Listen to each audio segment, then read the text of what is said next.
I'm Ian Max Maxwell and I'm a tracker. Animals and people, they're both fair game. I'm on a quest to track wild creatures in some of the most hostile environments on Earth. Among them are rare and endangered species, so I'll be joined by locals and experts to take on this mammoth challenge. Each journey is certain to be a breathtaking adventure where I'll learn new skills and be pushed to the limit.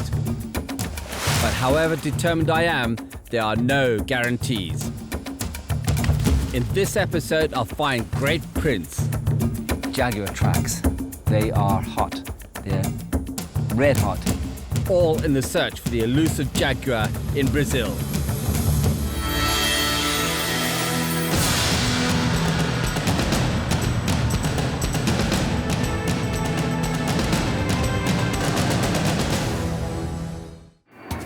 I've come to Brazil to track the jaguar in the Amazon basin.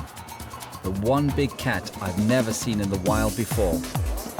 My challenge is not an easy one, so to increase my chances, I first head inland to the Pantanal, the world's largest freshwater wetland, where I'm going to learn from local trackers all about jaguar and how to find it. I'll then put my skills to the test when I head off to the harsh Amazon basin. There, the stifling heat and humidity will also make this a tough physical challenge as I search for the elusive jaguar. When I arrive at Campo Grande, the gateway to the Pantanal, I'm met by Uli, my guide and translator while I'm here. As always in a new country, local knowledge is key to getting good results.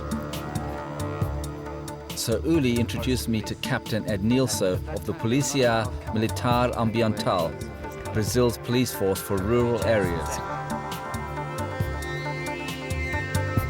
Wow, look at that. That's my first jaguar.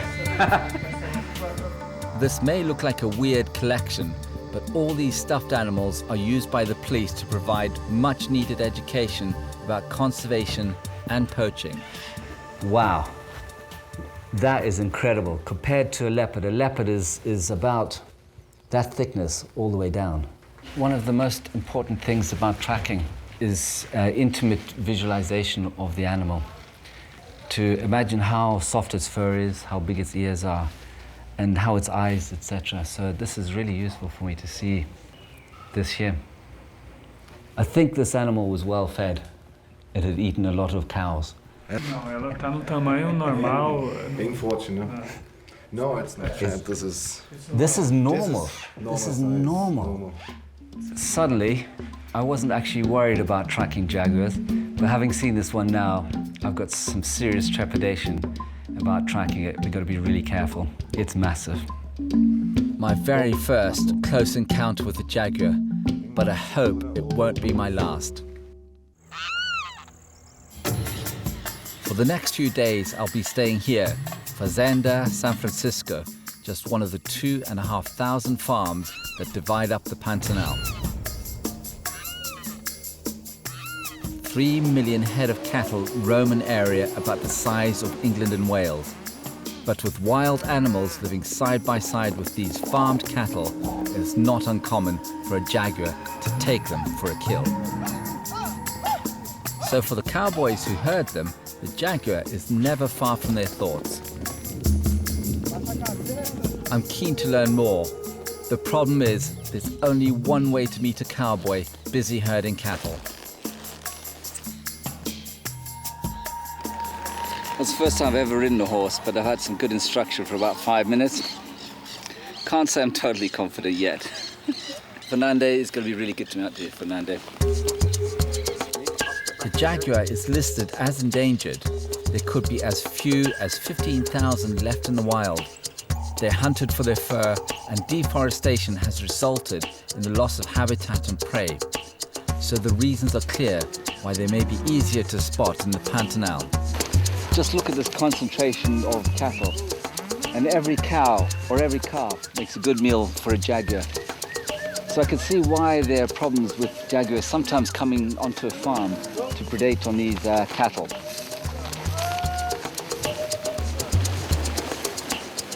My maiden horse ride is going well. But as we attempt a river crossing, Fernandez decides to show who is boss.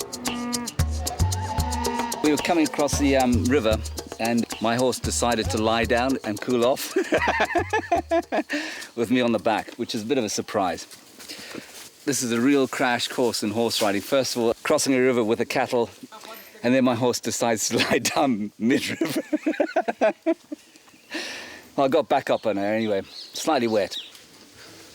I have to take a picture. This is... It's for you. But I've not come all this way just to take an early bath. Uli has brought me here to meet a fiança, a local cowboy who's had first-hand experience of the Jaguar. Ela saiu e levantou assim no pescoço aqui do cavalo para pegar mais ou menos aqui assim, ó. Well, on their way home, they just came close to a bush. And suddenly out of the bush jumped the jaguar and attacked his horse, more or less here in this area. He started to scream and the jaguar sat back, maybe ready to jump again, but then decided to move back into the bush. Até então ela a fazer isso com a gente. Você não tinha medo antes? Não. Agora você tem medo? Agora pouco. That's interesting, yeah. Before this attack, he had no fear of the jaguar. Now he has. You've had a terrible experience with the onça, but does it still make you very proud to have a jaguar living near here? É, muito bonito ele.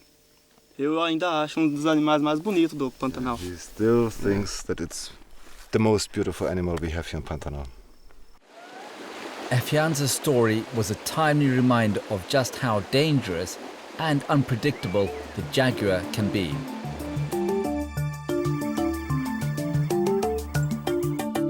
The next day, we have an early start. Uli and I are joined by Jasir, a local jaguar expert. I'm taken out to the plains of the Pantanal, where he's seen signs of a fresh kill. Could this be the work of a jaguar? Tracking is not just all about following footprints. It's a little bit of a CSI. And looking at this, I'm trying to work out how the animal was killed and then eaten. There's no smell, so this dead rhea, a large flightless bird, is a fresh kill. What I'm noticing here is that the scavengers haven't arrived yet. If you had vultures or other birds coming in here to remove bits and pieces, we'd find more of this bird scattered around. This bird has got massive injuries to one flank. If you imagine this cat has stalked it and perhaps jumped it from behind. And once it's slowed it down, it's then gone for the neck.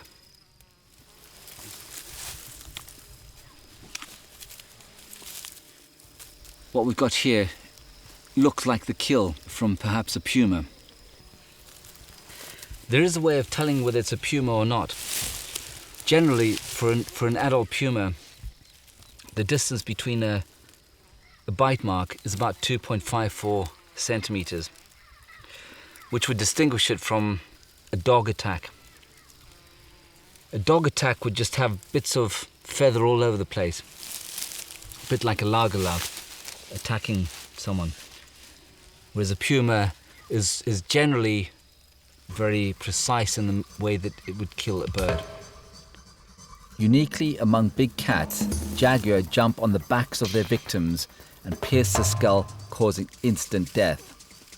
But this time, a jaguar is not to blame. Later in the day, though, we find hard evidence that it's without question the mark of a jaguar. What we've got here is something I've never seen before. This is a site where two jaguar have been mating. All along in my mind, I tried to make what's happening a story, and looking at the fur here, I know that there was a bit of a fight and a pull and a bit of a shake and a hold on. But also, I can smell a scent in this location which is really very sweet. And so the reason for this fur being here is for mating. It's obviously jaguar because we can see the black and the yellow form the rosette. So if we turned that to be like that and we had more of it, we would see its spots. Along with the jaguar, the Pantanal is home to an abundance of wildlife, from capybara, the world's largest rodent, to caiman and marsh deer. There's capybara all over the place. They're one of my favorite animals. I love their snout, and I know that they may be not the most charismatic. In my opinion, they're one of the most beautiful animals I've ever seen. Just look at that chap there. He slipped into the water just as stealthily as a croc, and off they go.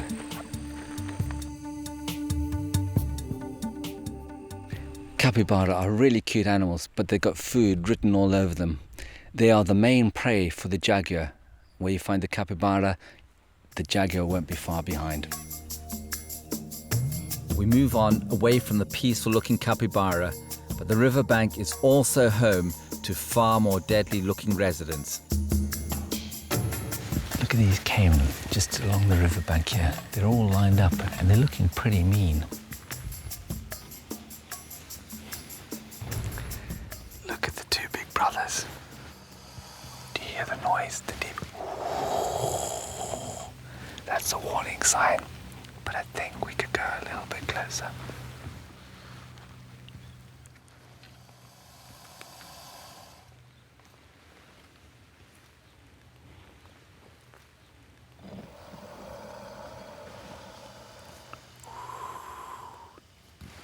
Can you hear it? Do you know what? I think we could go a little bit closer. We're safe enough.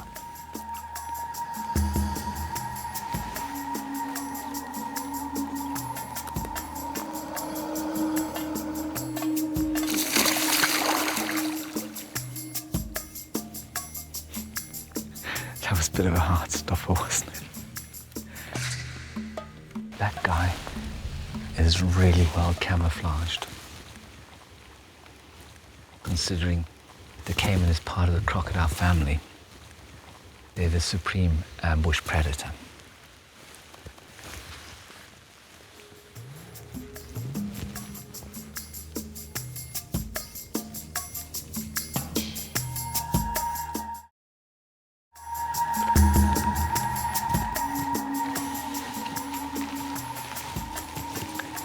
I love that caiman there with his mouth open.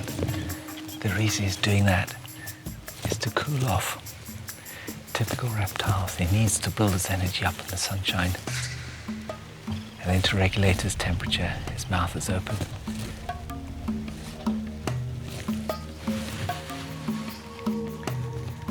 Amazingly enough, this caiman is part of the jaguar prey. Taking a capybara is one thing, but taking a caiman to eat is another thing. The size of teeth on these animals and the power of their tail is incredible, and I wouldn't want to have to eat one of these. Away from the farms, we move into woodland where jaguars are known to roam.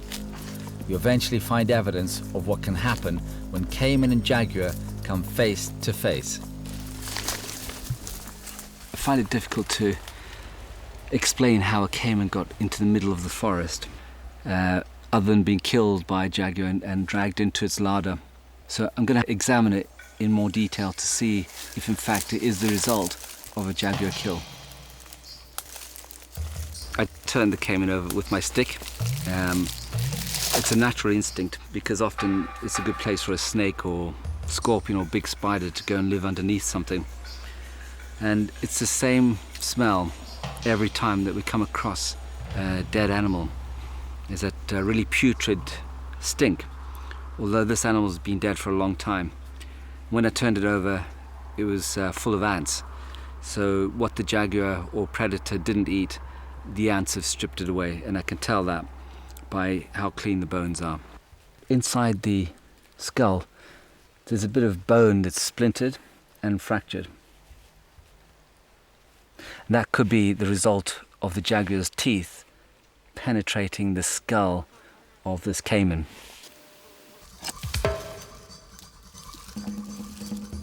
Another kill, and this time with a pierced skull.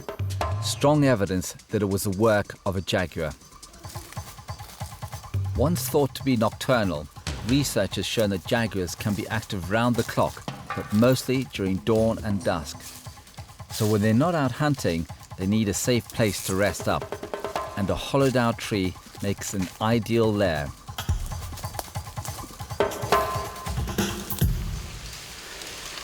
This is where real caution is required. I'm going to have a quick track around before we go anywhere near it. Let's have a look.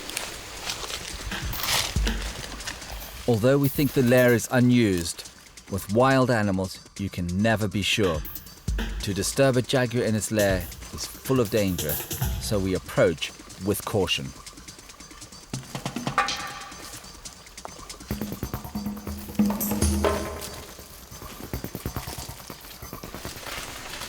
I just put my nose in there. Of course, I made sure there's nothing else in there. There's a very strong smell of urine. We're in luck. The smell of urine suggests recent jaguar activity. Here in the jungle, we're not far off a jaguar. It could be just literally 2 or 3 meters away and we wouldn't know about it.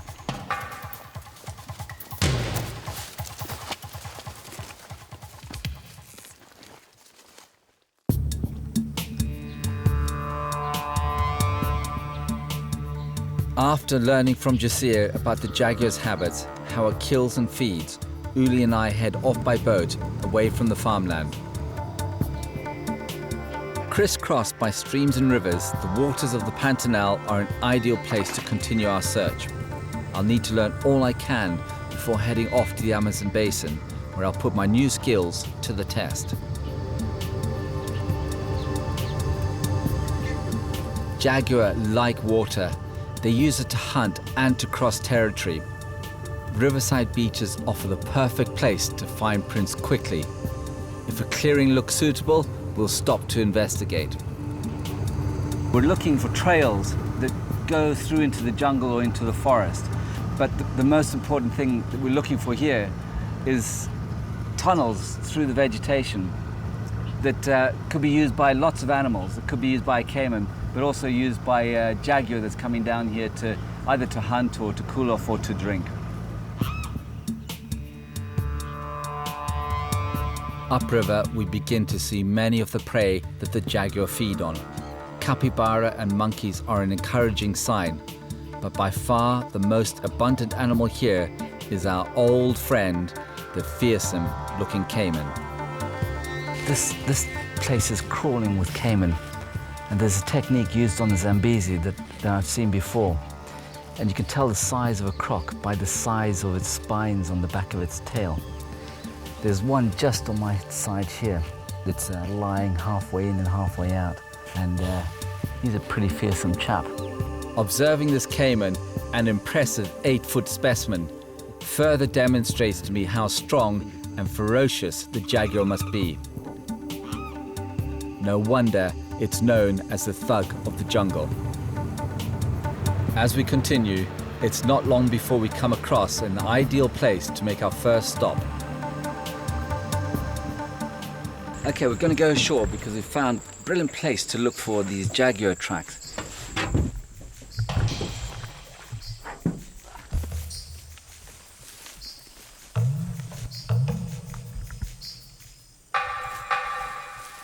I'm glad we came ashore here, and I'm glad we made the journey all the way up the river, because on the checklist of animals they're all here. But this one here is particularly interesting because it looks a little bit like a human's hand. I've seen this kind of track all over the world for any kind of monkey, but it's always refreshing to know, because if you got the prey, then you got the predator. The monkey tracks, my first tracks in the Pantanal, are a good start. Finding prints of jaguar prey suggests we could be in the right place. But they're not what I'm really after, so with another suitable looking beach on the opposite bank, we cross to investigate, and we strike gold. At last, jaguar tracks. Look at that beauty. If we see that in the Amazon, and if it was fresher, we're onto a hot trail. Sometimes you can see the claw marks in the jaguar's tracks. especially when it's soft kind of mud and sand. And as it's moved along here, it started to look up. And I could see this is a big male because it's quite chunky, whereas the female one is quite slender and a little bit feminine. Look at that claw mark there. And I've never seen something quite as distinct as this for the claw marks on a big cat. And not far from these tracks, we come across yet more evidence that we're in a jaguar's territory. I've just seen something in there, and it looks like it could be a jaguar kill. I'm going to get a little bit closer and have a look. Any big cats, they've got a larder, so they'll take a kill and then they stuff it in somewhere, and I've found this all over the world.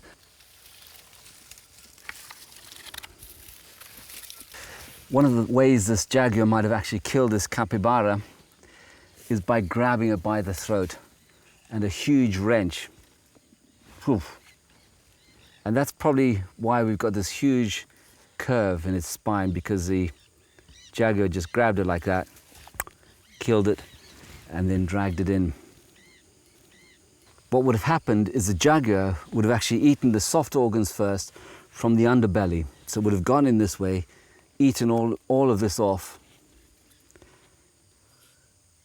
and then gone into the heart and lungs to eat those. It really does smell. Sandy beaches are great for finding tracks, but even better are mud banks. And after cutting into the forest, I eventually find what I'm after. I'm lost for words. This is like Christmas. Just a couple of meters down there in soft mud is what we're looking for. This mud flat is full of tracks, and because thick mud holds its shape for longer than sand, they're all in great condition. This riverbank is why I track. It's so exciting. It's like a portrait of animals. There's two different jaguar moving in this area, old tracks, there's new tracks, different directions. So it's not just a pathway through. We could see the jaguar kind of comes out the water, heads on up here, and sets a trail in this direction and then up the riverbank. What I'm going to do is track the track that's active. In other words, the track, if we pulled a piece of string, the animal would be at the end of it. As the trail leads further upriver, the tracks seem to cross to the other bank. Here we find jaguar tracks, but not the ones we've been looking for. This track is not exactly fresh. I'd say it's probably about a day or 2 days old. And I could tell that because the edge of the tracks, when they're put down, are very sharp, and gravity takes over almost immediately, and the track starts to lose its definition. So I don't think that this trail is worth following at this time of night. We really do want to get out of this forest as soon as possible. Last night's trail went cold, but as the following day comes to an end, we have news that's red hot. A big cat has been sighted prowling nearby. Time is of the essence if I want to see my first jaguar. But this is a really exciting time of night because all the predators are out. I've just seen a few now, and as we move along, we're going so quickly. In the water courses just down here, there's some really massive caiman. They're really exciting, but they're not what we're after. We're after jaguar.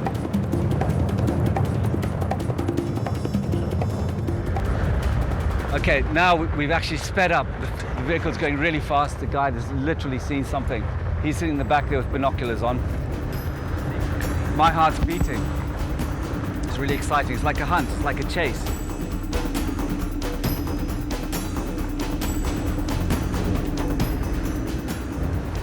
Okay, we've got a visual of a jaguar in the road.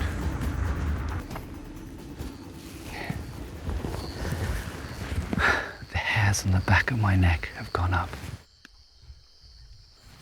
Sometimes I can never believe my luck when I'm tracking, because that male jaguar is actually coming towards us, so we're going to stay really quiet, really silent here. I can hardly believe my eyes. My first jaguar in the wild. But this is posturing behavior and a clue that I may be in for a real treat. Sometimes big cats use vehicles as cover to hunt or to have territorial disputes. I have a sneaky suspicion tonight that there's going to be a dispute. The way that male approached us rather confidently, there's a chance that there's going to be a fight tonight.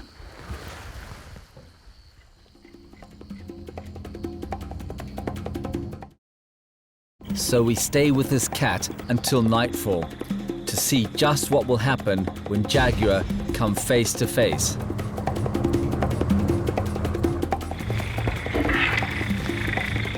Might not be all that clear on camera, but probably about 100 or 120 meters away, we got some eyes just on the left-hand side. There we go, the double blaze. We slowly move closer to try and get a better sighting of this big cat. There's more than one jaguar here, there's actually two.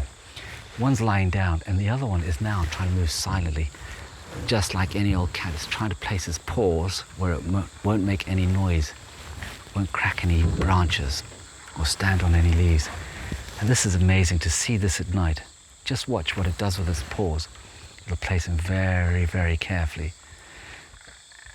What that cat's doing is called direct registration. It puts its paws, its back paw, right exactly where its front paw was. See that? Best example I've ever seen. Look at it. Now, that's interesting. The big male we saw a few minutes ago, it was crashing through the bushes. This one here, you can't even hear it. It's so silent because it's putting its back paw exactly where the front paw was. And as this cat moves onto the road, it's joined by others. We had two, but not only just two, we've now got 3 jaguar together. And according to our local tracker, this is very rare and never been seen before. Jaguars are normally solitary territorial predators. With this rare occurrence, what will happen next is anyone's guess. It's like a gang of 2 jaguar against 1. And it looks like the 2 are ganging up against the 1. And then they made a gentle contact with each other. But it can't be a real fight here, because imagine the damage they do to each other.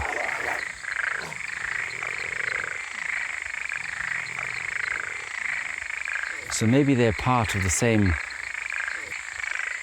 group of jaguars, the same family, and they were cubs together. As the cats head into the bush, we decide to slowly move up to where they disappeared. If we're lucky, we may get a final sighting.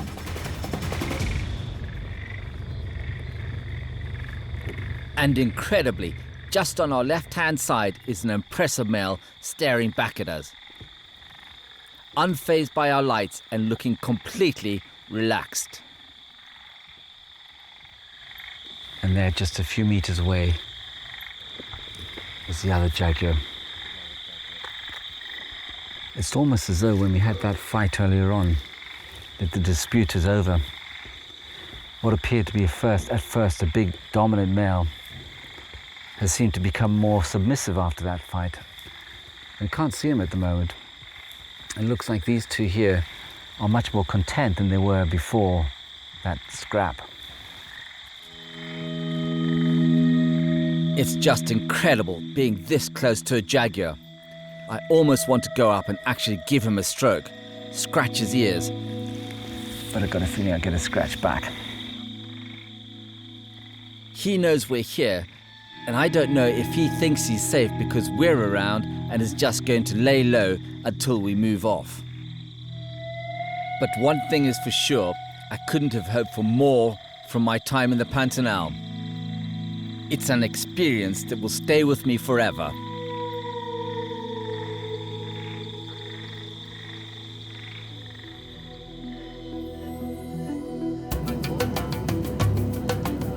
I've seen the jaguar, but it's not the end of my journey. I want to find this cat in its challenging jungle habitat. It won't be easy, but with all I've learned, I'm confident that I'll be able to complete my quest and find the jaguar in the Amazon basin. After meeting my guides Fernando and Alejandro, It's not long before we arrive at our base camp, a lodge on the edge of the Cristalina River. This is like food for the soul. Totally different to Pantanal. I know it's not going to be easy here. Just going to have to re-energize and zone into the area.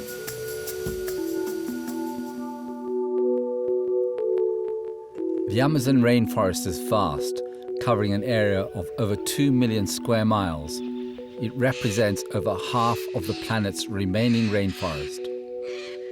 Whereas the Pantanal was sprawling and open, the Amazon is dense and close, and the hot and humid conditions make this a greater challenge for me to track in. The rainforest contains unparalleled biodiversity. More than 1/3 of all species living in the world are to be found here. But I'm after just one, the jaguar. But before I get on the trail of this big cat, something else catches my eye literally. This is an evil-looking plant. Look, it's covered in spikes. Are those thorns or spikes poisonous?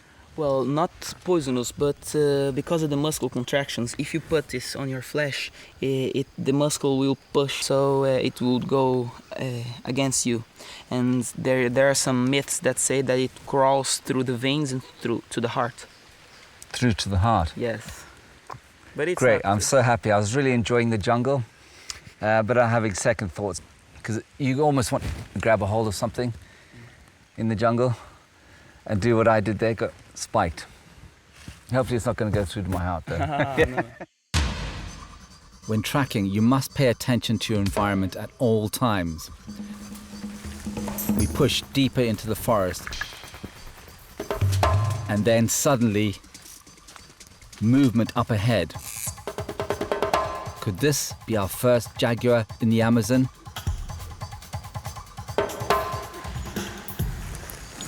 Tracking wildlife like this, sometimes you have to move very quickly to get into your position.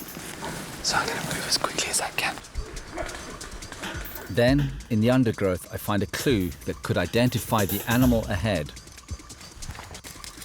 We found some scat, but it's peccary scat. I'm just checking to see how fresh it is. It's only a few minutes old. The peccary is a kind of forest-dwelling boar. They're close, and my guides know a spot where we can get a better look at this jaguar prey. With a herd of this size, there will definitely be a jaguar in the vicinity, waiting to pick off the weakest. Understanding the behavior of the jaguar's prey could be the difference between finding the jaguar or not. To learn how they react to danger, I've got something up my sleeve. I've got a device here which makes the same sound as a jaguar. I want to see what the peccary do.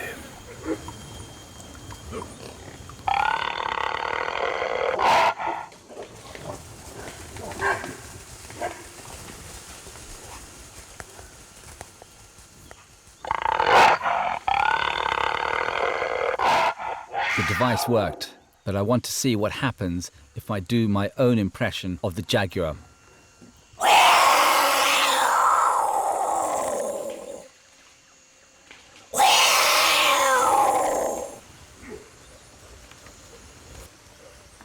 When I vocalized, they went quiet. They didn't do their teeth chatter. And the reason for that is because they thought that the jaguar is so close that their teeth chatter is going to be no use at all. So they were thinking, if I sneak off silently, there's more chance of survival and getting some distance between myself and the jaguar. But also, what we noticed was there were two big peccary that left last.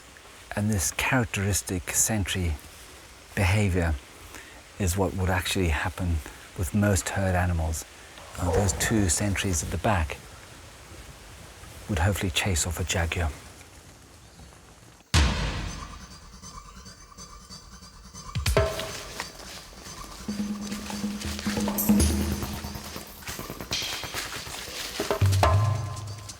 On the way back to base camp, we come across some animal droppings worth investigating. The first thing that I notice, it doesn't smell good at all. Oof. And if I was to judge the age of this, it's less than 1 week. So we know that certainly there's an animal here, and hopefully this is within its home range or its core territory. As I get into this, there's lots of hair and bits of skin that are pushed together, and then around the bone or femur of a smaller mammal. This is a claw from a paca. It's a large rodent and it's a favourite food of the jaguar. But other cats, like the smaller jaguarundi, also prey on the paca. And because of the age of this scat, the evidence is too inconclusive to say whether this is a jaguar or not. This scat is just covered in insects, and this butterfly's just arrived. It's a good example of why a scat doesn't stay fresh for very long. Certainly, it's an opportunity for them to feed, and quite soon the termites will arrive and clean up what everyone else has left behind. In other parts of the world that I've tracked, I've found scat intact for months afterwards. But here in the rainforest, where this scat is a food opportunity for all kinds of things, these wasps and the butterfly, is a good reason why scat doesn't stay around for very long. It's consumed and then it becomes part of the background. And so that's why tracking in the rainforest and jungle is a much greater challenge than anywhere else in the world that I've tracked.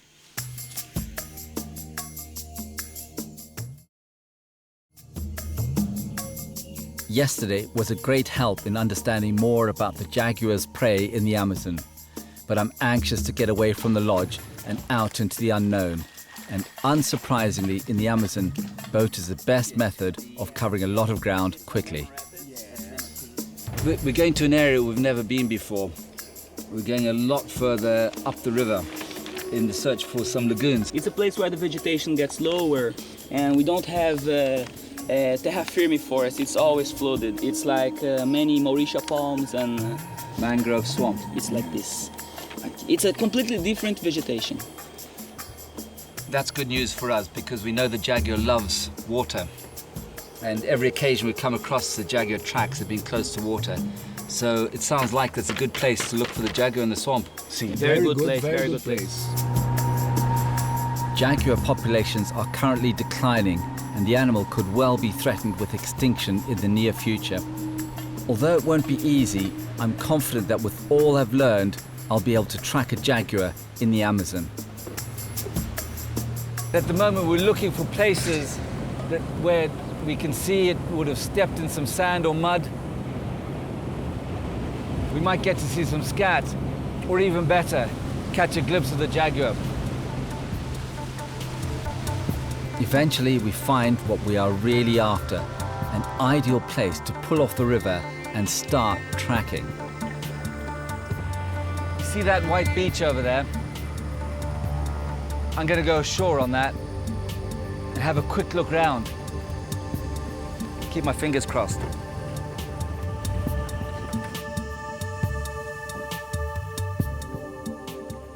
This is a really good start to our river journey. I've got tracks of all kinds of things here. We've got a crab-eating fox. We've got tapir. Not only that, but they're very fresh. And we've got some sand that's been dug back, probably by a fox, but it could so easily have been a jaguar. Out of luck on this occasion, but with the light good, there's still time to find the tracks we're after. I think what I want to do now is keep doing the same thing, but keep pushing on upriver.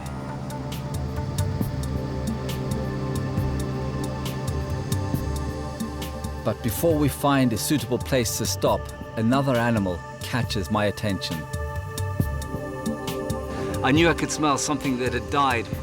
Because of the wind direction, we've come a little bit upriver to follow the smell, and that's what's caused it. Could this be my first signs of jaguar activity in the Amazon? Alexandra, who's our specialist with us at the moment, has bravely offered to pick the armadillo up and have a look to see if there's any evidence of a kill. Pegou. Pesadinho, hein? Can smell it now. Although it smells of death, Natural it's quite cause. fresh. Natural cause. Alexander, he's just done a quick autopsy and told us it was death by natural causes. It's a shame that we had to go through that. I can't describe the smell of a dead armadillo in the rainforest, but it was just before lunch. And I gotta say I'm starving hungry, but it's put a bit of a blanket on the appetite. This time it's not a jaguar kill, so it's back onto the river to continue our search for another sandbank and perhaps new jaguar tracks. Do you know, these capybara confuse me so much. I think I might have a jaguar track, but before I commit to it, I'm going to look a bit further back. So not just the one single jaguar or track, I'm going to look for more. Just in case a capybara track on a capybara track turns out to be a jaguar.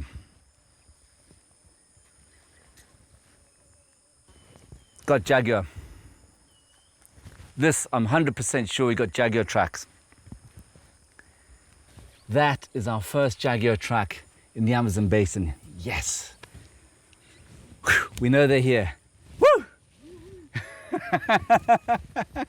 Yes, yes, yes.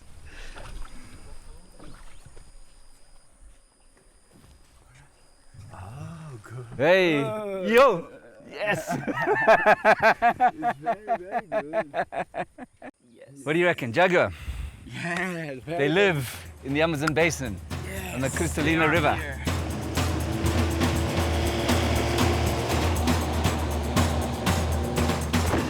Jaguars are in the area, but with the light fading, we quickly find a place to make camp. 20 to 6 at night, and it's going to be dark very soon. The temperature's got to be 30, 32, and the sweat is pouring off me. But I know I've got to get this up quick. I've got to get a fire on really quickly because within a few minutes, not only will the sun start to go away and disappear, but the bugs will be out. And it'll be like coughing and eating through solid bugs. So I'm in a bit of a hurry to get myself sorted. Regroup for later on tonight and set the camera traps.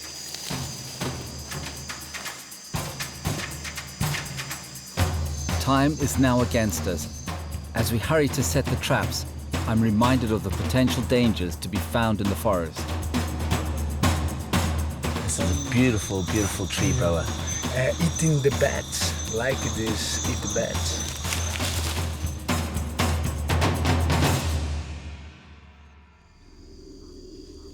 We leave the snake to carry on catching its prey, and eventually we find an area which looks suitable for the camera trap.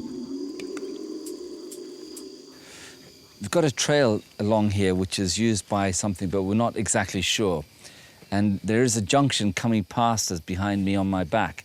So what I want to do is I want to see what's using the trail overnight. I'm going to put a camera trap out. And the camera trap basically will catch anything that moves past here.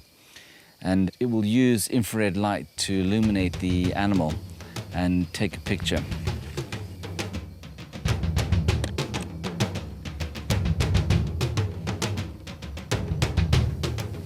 The camera is set. I'm going to leave the area quietly now. Come back in the morning to see what's happened.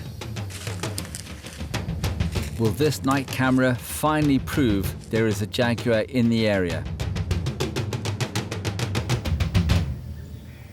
The next day, I head off to retrieve the camera trap. On the way, I find more evidence of jaguar passing through here during the night. I heard about this forest road, that there might be jaguars on. And what do I see? Jaguar tracks. But I don't just see jaguar tracks of one jaguar. There's two jaguars here. They're the ones here that I know are a sub-adult. Next to its mom, which is just the other side, just a few inches away.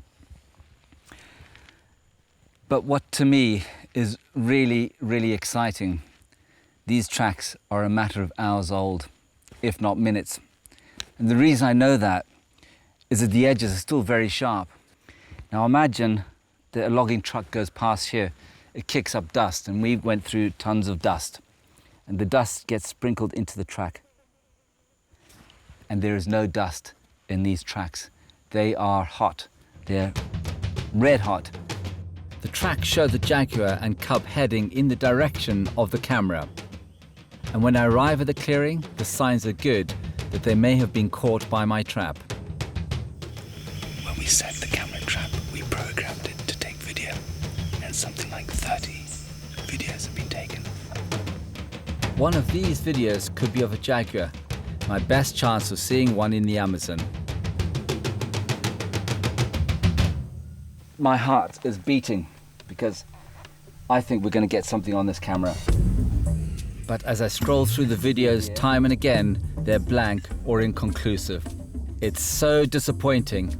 Then, as we near the end... Oh. Something activated this camera, and I'm thinking something over here in the corner, just a back leg. Could this be the jackpot? Could this be pictures of a jaguar? Oh, look at that. Let's see if anything's behind it. Look at that. We've got a reflective eye, the blaze of an animal's eye, and I'm going to play this video. Oh. Did you see that? Yeah. It looked and turned. If it heads drop, it might be a tapir, or could be a jaguar. I'm seeing some ears on this, and I'm beginning to wonder. Might be a fox. Fox, crab? Or Crab fox? No. Crab-eating fox? No. Oh, yeah. Look at the nose. Okay, taper. I thought we might have a jaguar, but on this clip here, it's only 10 seconds. There ain't no jaguar on this one. It's just a rather likable tapir. I came close to finding the jaguar in the Amazon basin, but it stayed one step ahead of me all the way. But as my time in Brazil comes to an end, I'm not disheartened. I feel reassured that for the jaguar, the vast Amazon rainforest is a refuge where they can go about their business without interference. And when I reflect on the 3 jaguar in the Pantanal, some of the rarest sights I've seen, I feel satisfied that I've been able to see this big cat in the wild. I'm Ian Max Maxwell, and I'm a tracker. Animals and people, they're both fair game. I'm on a quest to track wild creatures in some of the most hostile environments on Earth. Among them are rare and endangered species, so I'll be joined by locals and experts to take on this mammoth challenge.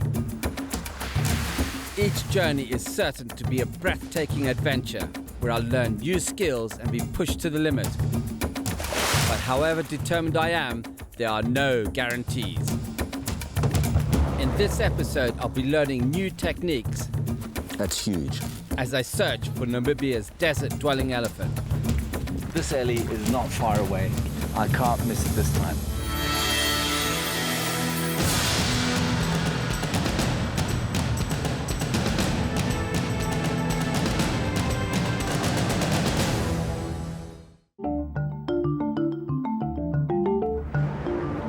I've come to Namibia on a quest to find the elusive desert elephant. As a child, I heard about them. I heard they were huge, but I had no idea what a massive expanse of wilderness we're going to have to look through to track it down. Namibia covers an area of over 300,000 square miles, most of it desert and bush. To learn how elephants and humans survive here, I'm going to spend time with the semi-nomadic Himba tribe on the outskirts of Kamanyap. I'm then going to the dry Hwanab River Basin to see how elephant numbers are being monitored. Then it's off to the Hoboteri bush, where I'll try to see for myself the elephant in the wild. This desert country is home to a whole array of animals that you would expect in Africa, from lion to giraffe and springbok. And the elephant is no exception. But to live here, they've had to adapt to survive in desert conditions.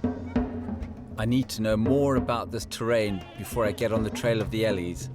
So I'm spending time with the people of the desert, the Himba tribe. Yeah, good to meet you. Good to see you. How's things? Good, good. I meet Jaco Burger, my guide, while I'm here. But first, I must get approval from the queen of this village. I think you can sit here. Okay. Then I will see where she is and I Okay. will bring her to you then.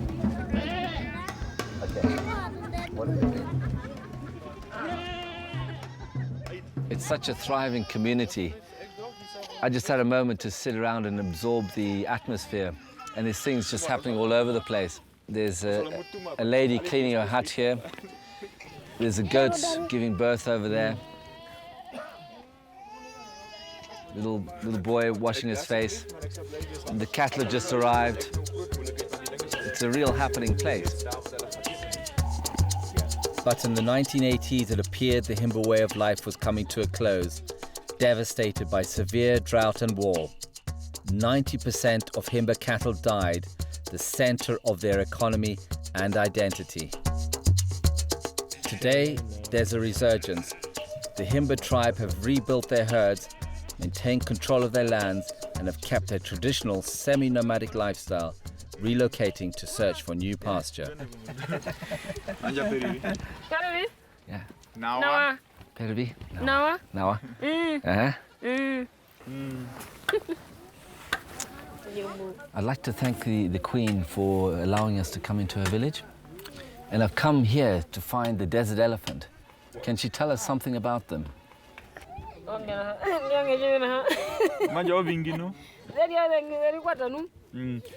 Sometimes they are more together because they have also babies as well. Yeah. And Mamutira. Yeah, she said they are quite dangerous if you come in their way and they can even kill you. Words of warning from the Queen, but I won her approval. So Mutui, a Himba tracker, joins us as we head into the bush, and he's keen to show off his skills.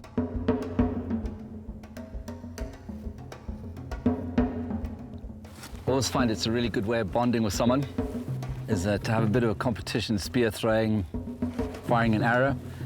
And this can always work out really embarrassing.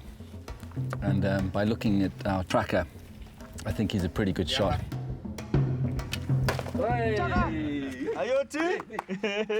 We're actually aiming for the cardboard box there, and that was a really good shot. Even better. Straight in. Mutui, how old were you when you started to shoot like that?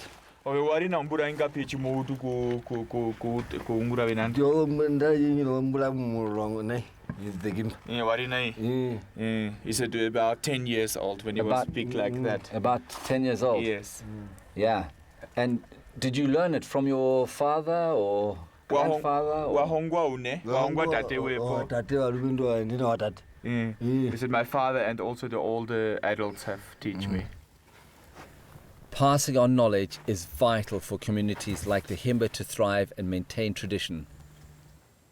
And Mutui seems to have been a good student, but how will I compare?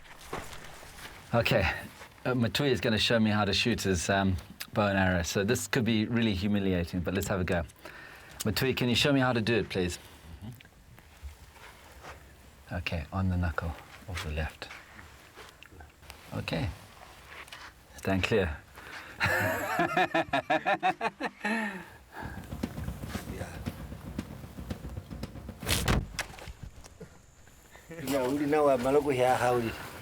He said he's a good shot, but he can try harder.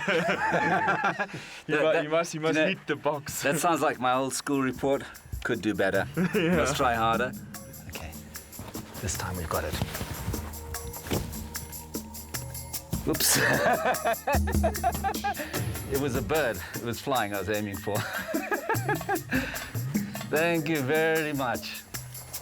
That was good, thanks. Mutui is certainly skilled with the bow and arrow, but the Himba also use plants when they're tracking. So Max, for tomorrow morning, you're going to need a piece of this over here. This is going to be your toothbrush for tomorrow morning, and it's coming from the Mupani tree, the Omutati tree. This is the Mopani tree. How long will it last me? That will last you 1 day because you must take every day fresh one. So maybe you can cut it there a little bit far away. So if I cut it about there and then use it for the rest of the trip. What kind of flavor is this, do you think?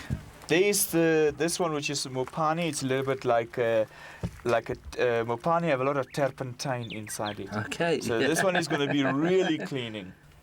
In the bush, toothpaste can be smelled from a long distance, but at least using this Mopani as a toothbrush, the elephants won't smell me. And with a sense of smell 10 times better than a dog's, I won't want to give myself away. Okay, my toothbrush for the rest of the trip.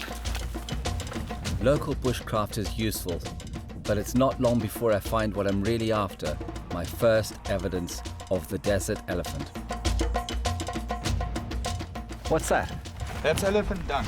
We can read this is a cow having the dung at the same place where she have urined as well, where she have peed. How old do you think this is? That's about a month and a half old. You can tell whether it's a male or female because in this area the sand is darker and where the dung comes out is where she urinates exactly directly below. A male, the dung would come out the back end and the urination point of the darker sand would be just ahead of it. Jaco, there's dung around here. What do they do with dung? Elephant dung is one of the biggest medicines in the Himba culture. Elephant dung can be used for treating like asthma when you have some lung problems or breathing problems, where you will take a little piece of this, put it on a hot coal and inhale it. Also it's used for headaches as well, stomach pains, and then also for arthritis and diseases like that. The elephant is an animal with a lot of magic and strength, so people believe if you treat with this type of things you will be also becoming strong and good as the elephant too. Well, this is certainly what we're looking out for. When we head north from here, we want to see more of this, but I didn't know that you could tell the sex of the animal just by looking at the dung and where it had urinated in the vicinity. Finding elephant dung will certainly help me when I strike out on my own, but being able to read the land could be just as useful. Jaco, I noticed that this has got a V in the trail, and I know that animals always take the path of least resistance. And they'll always do that because, one, it's silent, but also there's nothing underneath their feet. But I wonder why this is doing this shape like that, in a Y or a V.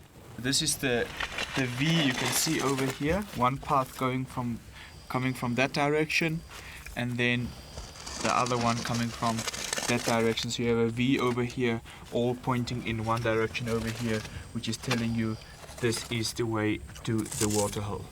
So when you are in the veld and you don't really know what to look for anymore, then you just follow that little animal path and you will get to water. If we're actually looking for any desert elephant, I'm sure it will use a road as well. So we've got a really good chance when we move north with these skills, we're going to find tracks of a desert elephant very quickly.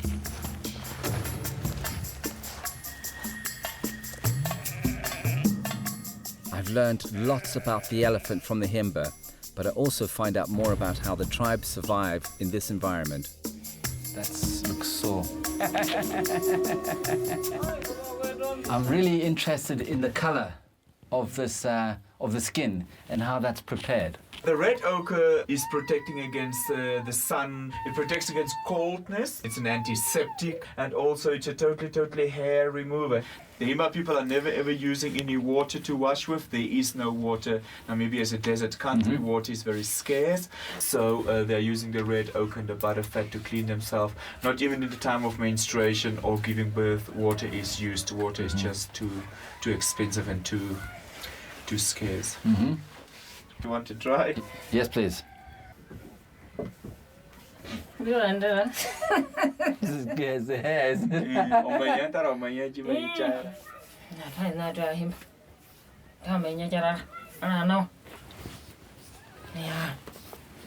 It doesn't feel greasy or anything like that. It seems to be... It's gonna make, your skin is going to be much smoother and nicer on that department where you have get the red ochre than on this hand. And the hairs are going to fall out. No, not in one treatment. You won't be so lucky.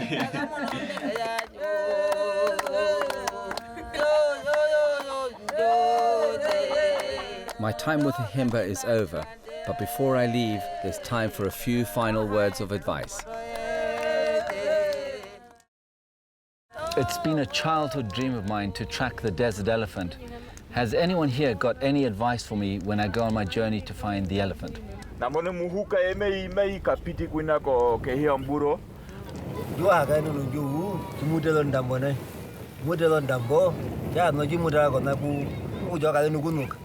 First of all, tomorrow when you start to track your elephants, look always how the wind is blowing. Wind direction, very important. They have a very, very sensitive smell. They can smell very sensitively. So always when the wind is coming like now, you must be always downwind with these animals. Yaku, it's been a great honor to be invited into the village and to meet the tribe. And they've helped me on my journey tremendously. Yeah, she says thank you very much. Tomorrow she will cry if you leave. I've learned so much from these people here today. I'm ready for my journey.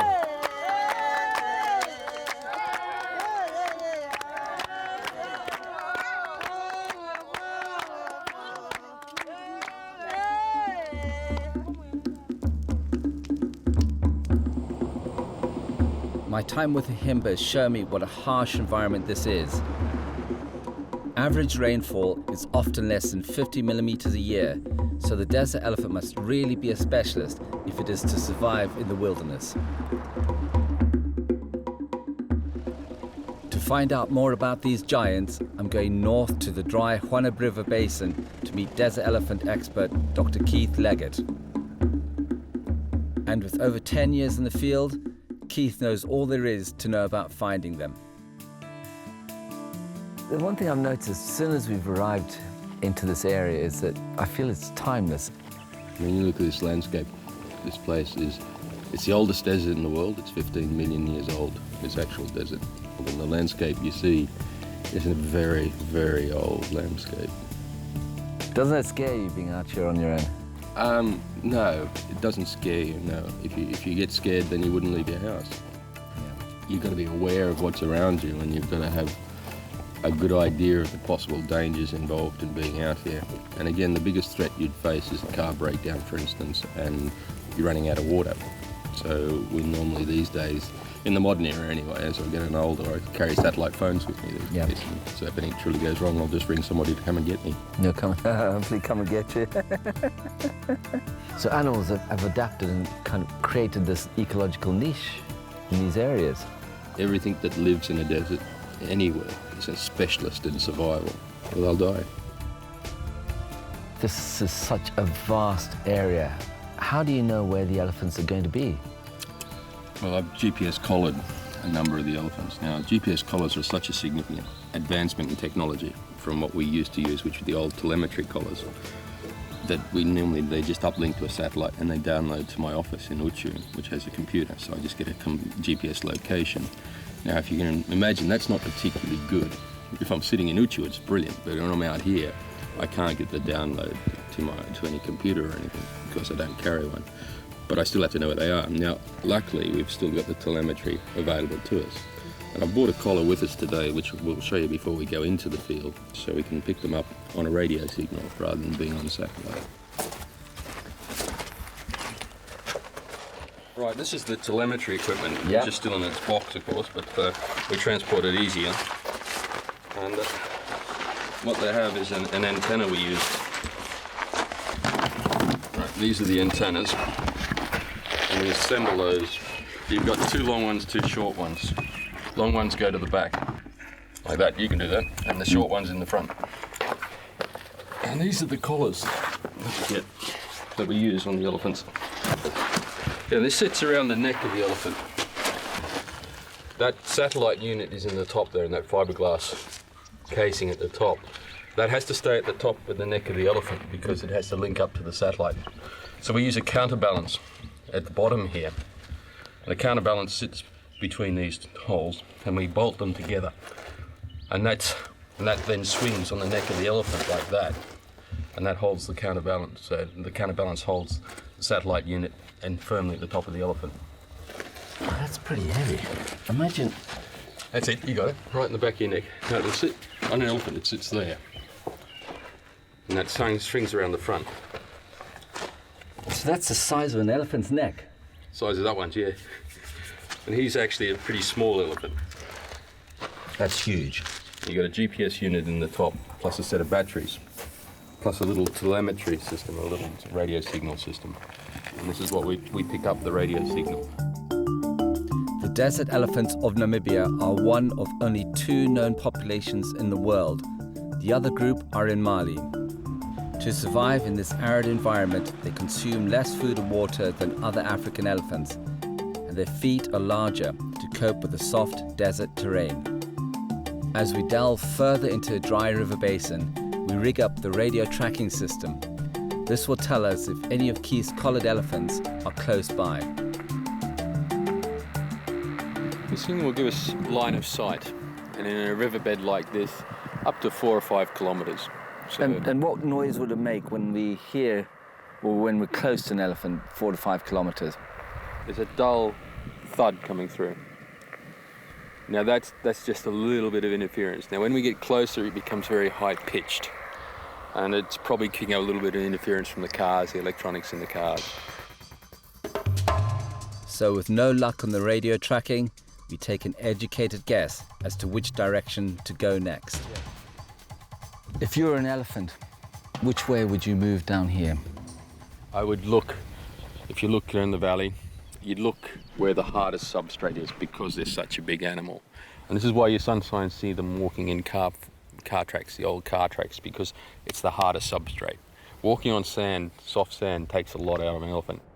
Although they consume less than their other African cousins, desert elephants still put away a huge amount of food, up to 1/4 of a ton every day. Tubers and grasses are eaten when the rains periodically make them available, but most of their diet is made up of trees. This is a Fadeherbia albida tree, these big trees, and they're coming in to feed on those things. So they're starting to now scavenge around the bottom of the trees for the seeds that have fallen, and seed pods that have fallen. In the search for food, elephants will even use their tusks to strip off bark or dislodge seeds. If you look on this branch of this tree up here, Max, you can see a scar which is just about 6 metres off the ground, and there you can see the tusk marks into that branch. That means the elephants had to get up 6 metres to tusk that branch. So it's a fairly long way up for an elephant to reach. I would say that is almost the height of a double-storied house. It's unbelievable that an elephant can get from there to there. Shall we head back? The elephant is certainly a specialist at survival in the desert, but it isn't the only one. What is it? It's called a toktoki, or a telebrionic beetle, and they get the name toktoki because they hit their abdomens on the ground. What they do is when the fog comes, like it did this morning, they invert themselves, and these ridges along the back of the shell, the carapace, they actually allow the fog to condense. And in that inverted position, then the drop runs down to its mouth and it drinks the water. So it's very active at the moment because it probably had some water this morning. It's a very beautiful beetle. We'll leave the beetle behind, but not far from the tree, we find clues that we could be heading in the right direction. What we've got here is we've got a front foot around there and a back foot. Now the reason, how you know it is because the front foot are always large. They're the largest of the prints. And the back foot is elongated and points like an arrow. So we can actually tell which direction they've gone because it's pointing down like that. So we now know what direction the elephants are heading in, but the tracks are old, so to make up ground, we're back on the move. As we go along, I've just seen an elephant track. Definitely the biggest tracks I've ever seen.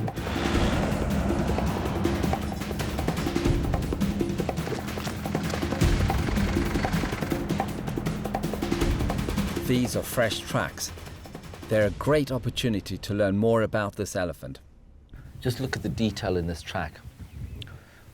I can tell it's so fresh because the wind has picked up again. And if it had sand inside the track, little grits of sand, quite old. I've tracked elephant pretty much all over the world, wherever they exist, and I've never seen tracks as big as this. How is the desert elephant specially adapted? The thing about them is that they get these large feet simply from walking on soft sand for their lives. Now, all elephants' feet will spread when they hit the surface, but if you're walking on a soft sand, your feet will spread further and further. He's actually a small-bodied bull, but he has a very large footprint, and that's simply from working on sand for a long period of time. This is heading in the direction that we're going, almost down through the river. So we're not that far behind. 10 or 15k. This is incredibly exciting. I think we'd better get back in the vehicles and get closer to the Ellies. These tracks are a great clue that may help me find the elephant. But it's not just footprints I'm looking out for. Keith, I see we're getting loads of elephant dung, and I just wanted to have a close look at it and get some facts from it. Does this tell us anything about what the elephant is eating? Sure, you can actually get a very good guide about what the elephant's eating from the sticks and the bits of branches and seeds. You see there's a bit of mapani. And what we also notice is as the elephant deposits the dung, it gets coated with mucus as it comes through the colon. This outside skin we can take off, and it's what we use for genetic analysis. So it tells us who's in the genetic complete DNA of the elephant. If I was an elephant here, I'd be really worried about how often I had to drink. It's a dry, arid desert. How much do they drink at a go in one? Up to about 200 litres on an adult male. This is normal for most savanna elephants, but what it seems to be the unique about these guys is they can make that last, whereas most elephants need to drink every 24 to 48 hours. There's plenty of water out here if you're an elephant.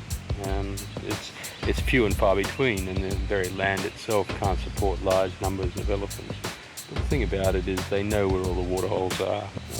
They can smell water up to a metre underground, so they're quite happy about moving long distance away from water and coming back to it. The dung is fresh, so we know the elephants are close. Keith's radio tracking system now comes into its own to pinpoint their exact location. Continuing around, the signal gets weaker again over here, so it gets stronger there, and the strength of the signal increases through there. Well, that's sharp. I could hear that myself. Beep, beep. And then we continue this side. The signal decreases again. So it sounds to me that your elephant is straight ahead. That is correct. That's where I think he is. So we inch forward.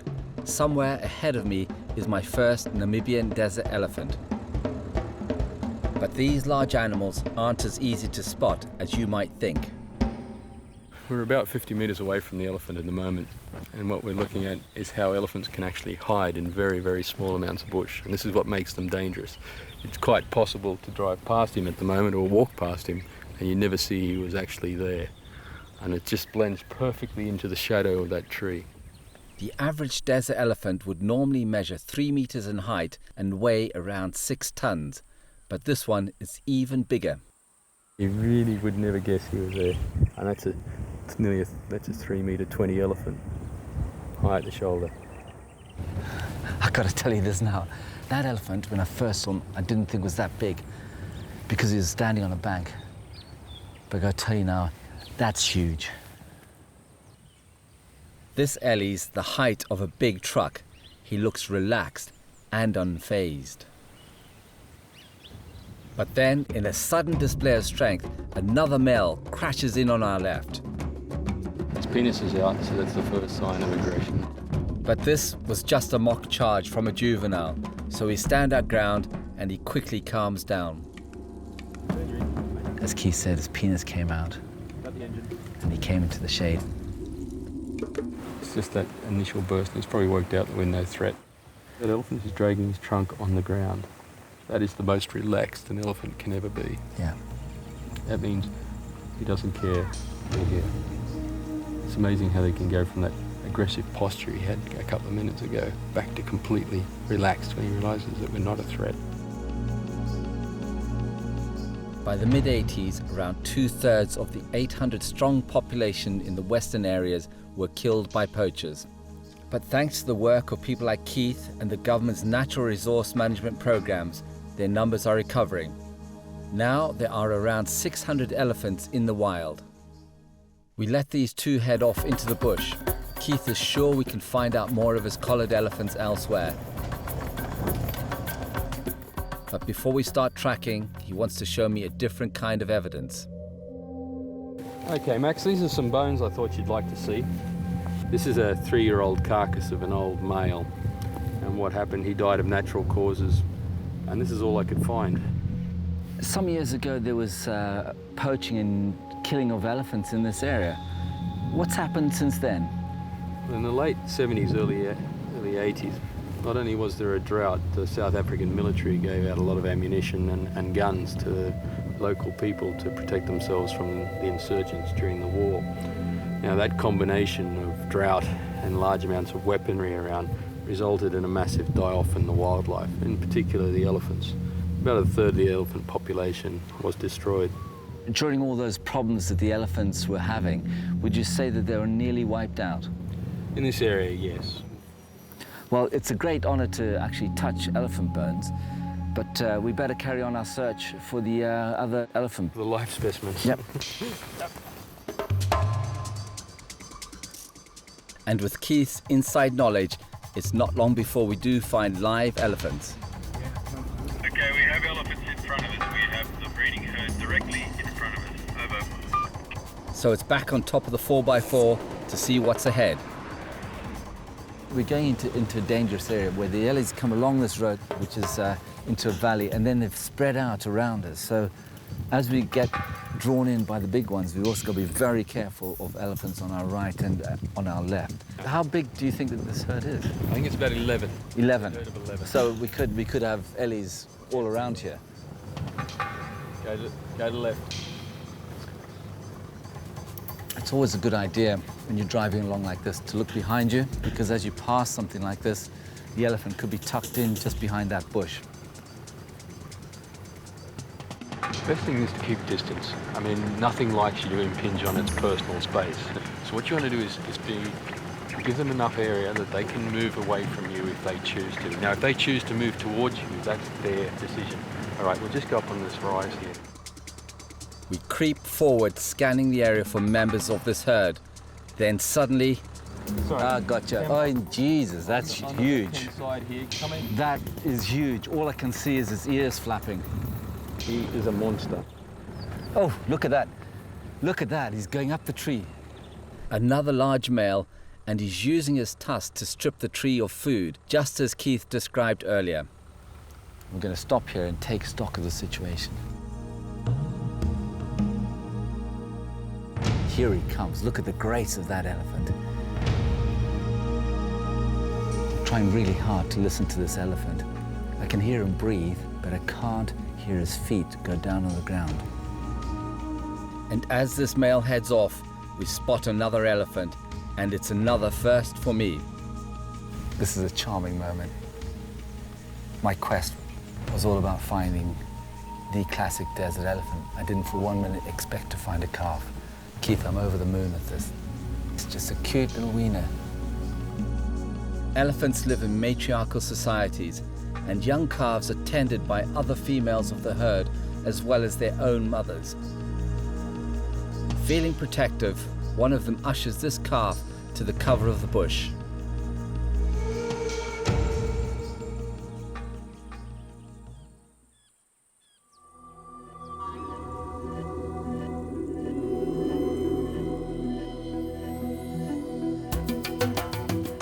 Seeing the elephants with Keith was an amazing experience. But it's time for me to head east to Hoboteri to track and hopefully find for myself desert elephants in the Namibian bush. Just left Keith behind, and I'm slightly concerned and worried about what lies ahead. We're on our way to Hoboteri camp, but I've got to say it's almost like getting your driver's license and your first chance to drive a car on your own. And some of the thoughts that are going through my mind are what's it going to be like tomorrow morning when I wake up and with the daunting challenge of having to look for an elephant and all the dangers that lie ahead and around us at the same time. Compared to Keith's methods, this really will be back to basics tracking. So as I arrive in Hoboteri, I'm already reading the landscape around me. The first thing that I noticed, this looks like lion country.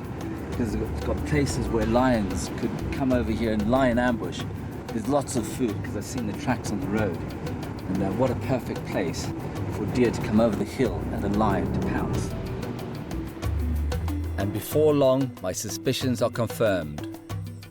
It's nearly the hottest part of the day, and I've just noticed that there are 2 lions on the move, and they've stopped to go underneath a tree. These are harsh conditions, and there's hardly any shade for those lions. The lioness has got her ears pinned back and looking really intent and focused. The 2 warthogs are heading in her direction, and she's hoping they're going to come closer. But at the moment, it's a waiting game. The lioness won't actually make a charge until she's guaranteed a kill. So the warthogs have got away this time. But later on, and maybe tonight, the outcome will be completely different. The warthogs leave the lions behind, and so do I, as I head further into Hobbiteri. Tomorrow will be my first day tracking the desert elephant on my own.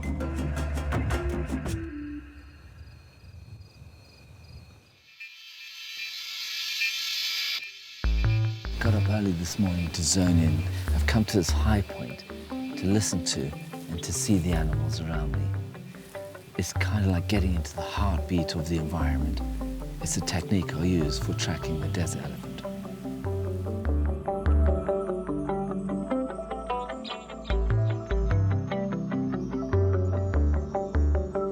To track here, I'll be on foot and traveling light as I attempt to pick up my first signs of the elephant. These trails along here, the soft sand, is where most animals will walk. Rather than walking on these rocks, it's perfect for them. So we'll just keep following this trail along here until maybe it will get to a road and widen out a little bit.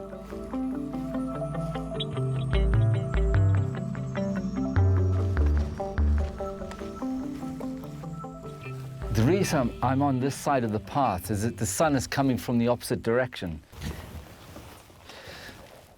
This is a good giraffe track, and I can see it because of the shadow that the sun is casting on it. And into this area here, I can see the toe of the giraffe. The elephant track is much shallower because it's got bigger feet, so the shadows are very important to me. But the sun's rising, and I've got to get going.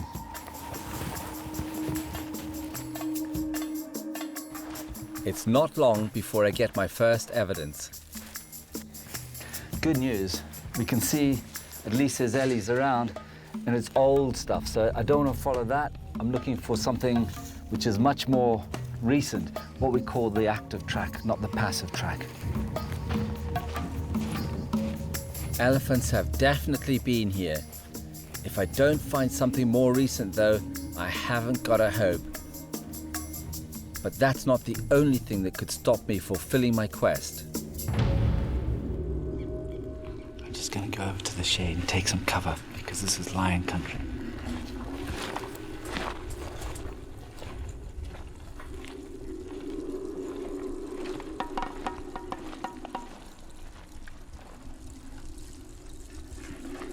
Behind any of these rocks there could be a lion there or over there. The risk of lion won't put me off, but the absence of fresh tracks is still a problem.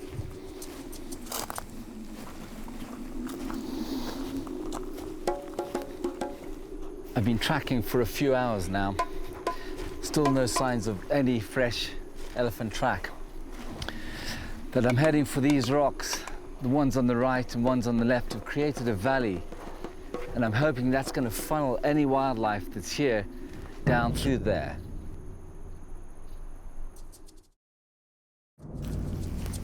As I get closer, I find signs that I'm heading in the right direction. This stone here is it's been rubbed smooth by elephants for thousands of years probably. And there's mud in here, and the mud should be on the ground, but it's got caught in the cracks. It's come from the elephants' bellies and their sides where they rub themselves to get rid of parasites and give themselves a good old scratch. But it's not what I'm looking for. I'm looking for something much fresher. The conditions are challenging, In Namibia, temperatures can be as high as 42 degrees centigrade, dropping to as low as -5 at night. But I persevere and eventually I find what I'm after. Fantastic. I'm over the moon. We got our first elephant track. Now they're really hard to see because of the sun angle, but look at that. I'm not sure how fresh that is. I'm going to keep going towards that valley and pick up another one. These elephants have enormous home ranges and can walk up to 30 kilometers a day in search of food and water. It will be a long trek, but heading for the valley, a natural funneling for animal movement, seems my best course of action. And when I get there, my instincts are proved right. Loads of elephant tracks all over here. They're sort of spreading around and parting and then coming together. So that means that it's a breeding group.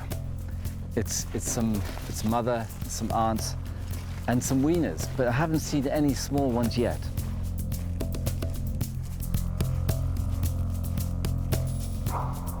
Not far away though, I find a track to complete the set. Whew, I found a calf. And there it is. Tiny little track.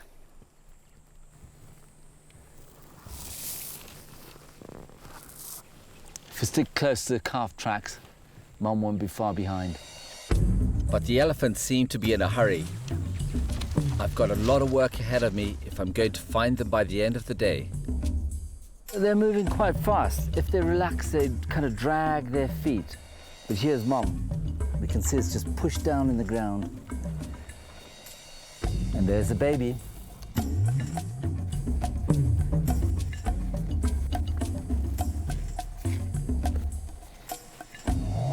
I continue to search, but today's hike to the valley used up a lot of time.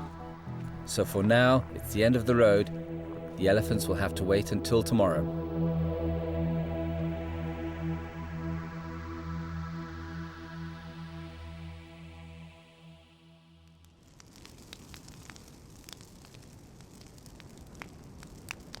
What a day, just sitting around the fire, reflecting on it. The heat of the African sun. And the Ellie's one step ahead of me. So there's one up to the Ellie's, but there's always tomorrow.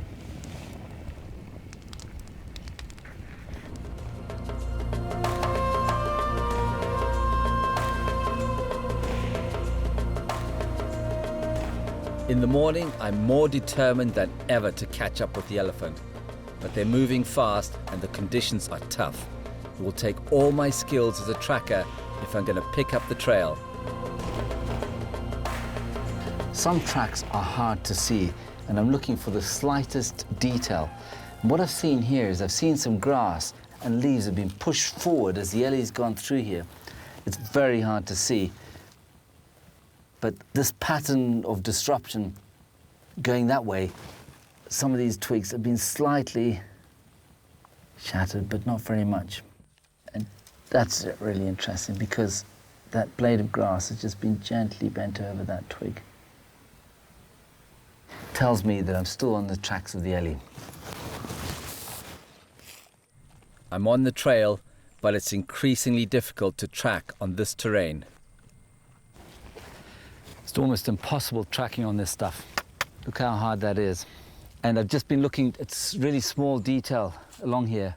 Little bits of vegetation again, just like further back. I can see they've been creased apart and little stones have been pushed out of their sockets. And that plant has been pushed forward.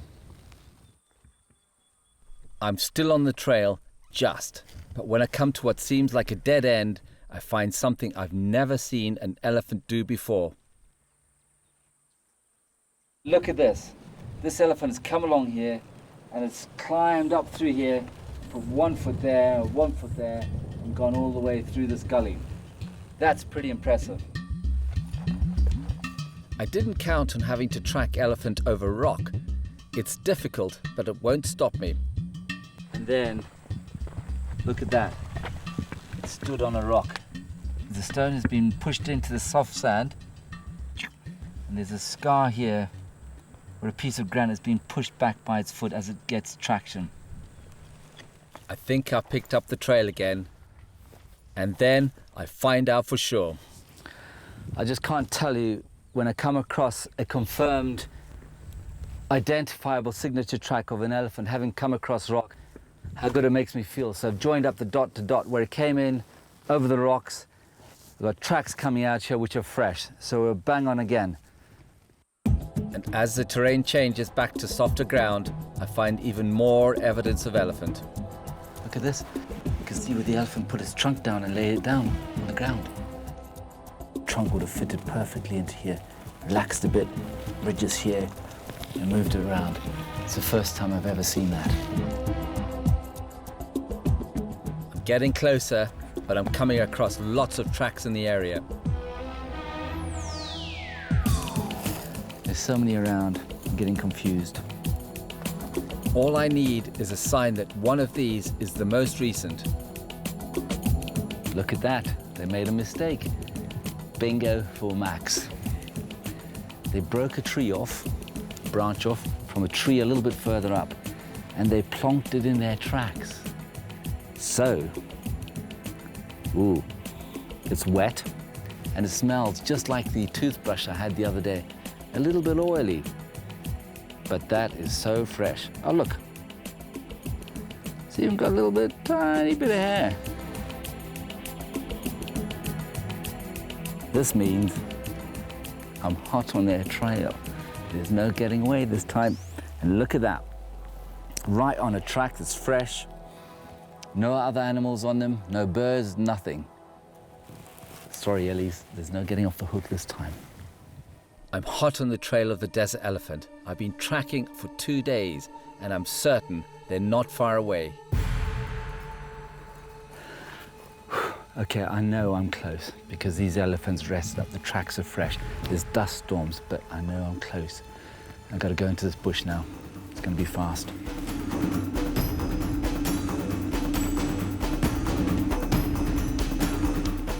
Look at that, more trunks coming up, more there. Drags his feet.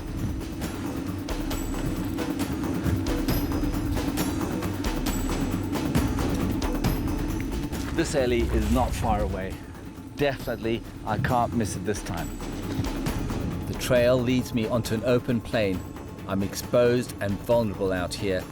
But if I'm to catch these elephants, I have to take a chance. And the gamble pays off. There they are. Just ahead of me. A few hundred meters is the Namibian desert elephant.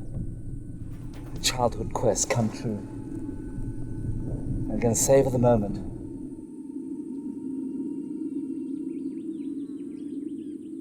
While I lie here, I'm just working out the wind direction.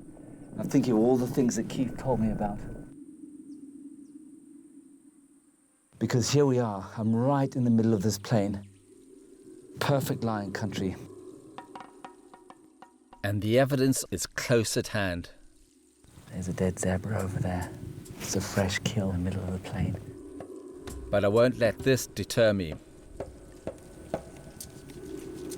I'm gonna get it closer.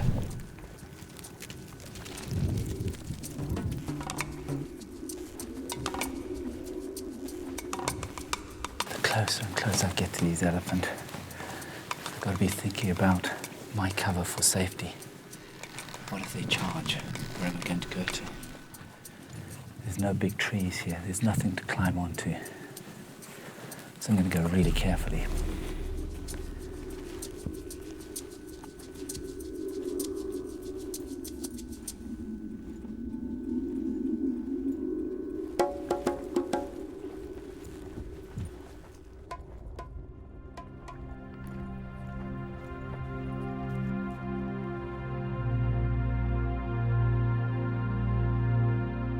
I'm seeing a creature that is still so majestic and huge that the quest was worth it. All the hours tracking over rock, the midday sun and the heat, the bugs. I wanted to do this on my own because it's such a precious moment. And if it's something I could tell my children about, it makes it all the more important. It's an amazing privilege to be so close to such creatures because it's almost as though they give you the permission to be with them. It's almost as though they stamped the path. If they didn't want us to be here, then they would have chased us off. But also there's something about Africa and the mystery and just being in the bush, feeling as though you're safe, but not really. And if there's a lion here, it knows that I'm here, and it might be thinking dinner. So with the threat of lion, I'm not sticking around. I've completed my task, and it's time to leave the elephants behind. I'm Ian Max Maxwell, and I'm a tracker. Animals and people, they're both fair game. I'm on a quest to track wild creatures in some of the most hostile environments on Earth. Among them are rare and endangered species, so I'll be joined by locals and experts to take on this mammoth challenge. Each journey is certain to be a breathtaking adventure, where I'll learn new skills and be pushed to the limit. But however determined I am, there are no guarantees.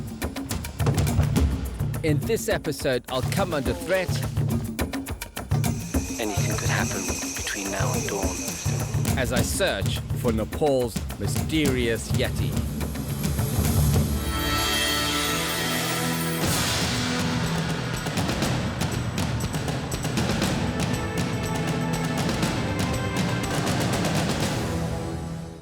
I've been tracking for most of my life and all over the world. During the time I spent with indigenous people, I've heard many campfire stories and superstitions about mysterious creatures and spirits that have entered into their folklore.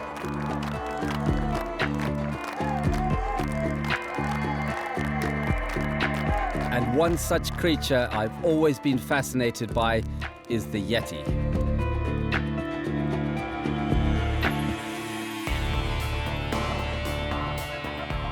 So I'm going to travel north from Kathmandu to Langtang National Park and concentrate my search in an area where there have been many reported sightings of the mythical Yeti.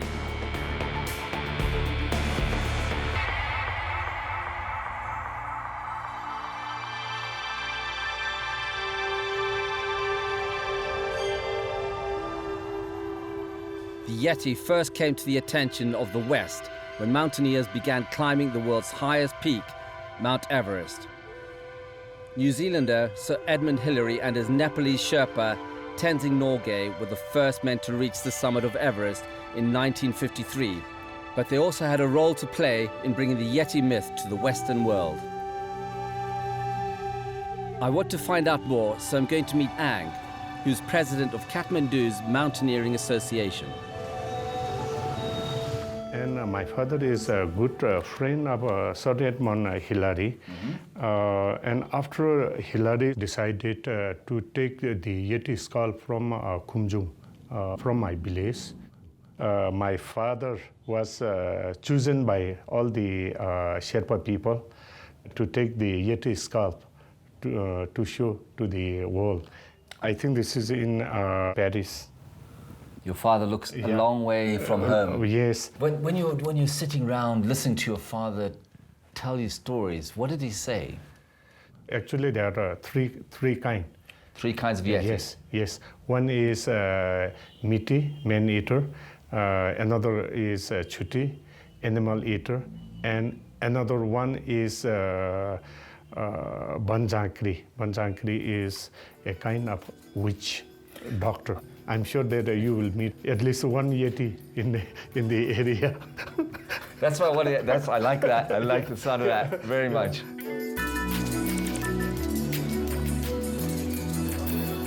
Although I'll keep an open mind, I suspect the Yeti is no more than a myth, a combination of superstition, fear, and tricks of the light.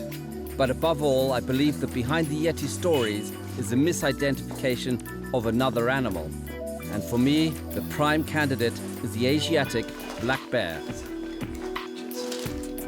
The Yeti is surrounded by so much folklore, it's difficult to separate the truth from myth. But it's possible there is a very simple explanation, and it could be the black bear when it stands up. And the first thing that I love about them is this crescent that comes across their chest. This crest has given the Asiatic black bear another name, the moon bear. They're also pretty big, but just look at the size of that chap's face and his jaws, those huge ears. Tracking this bear in the wild will certainly be a fearsome challenge. It'll take all my skills and a bit of luck if I'm going to track it down.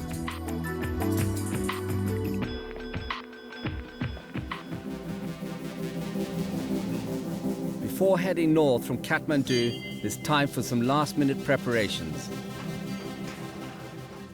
Most importantly, I'm going to need some bear bait. One essential for attracting bears is honey. Can't go wrong. That's going to be a good mix. But the other thing I'm looking for is something really stinky. And look, there's some great mackerel. Gonna take a couple of those. What else have we got? And I've heard peanuts with honey is one of the best. And I'm going to try some dog food too.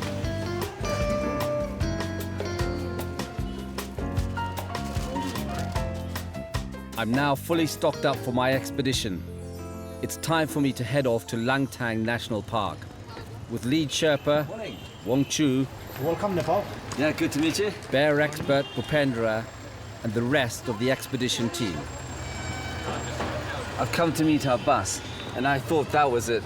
But this one here is the one that's actually going to take everything up for us. Hello, guys. Hi. Okay. How are you? Yeah, morning. Morning. Morning. How many people have got? 23.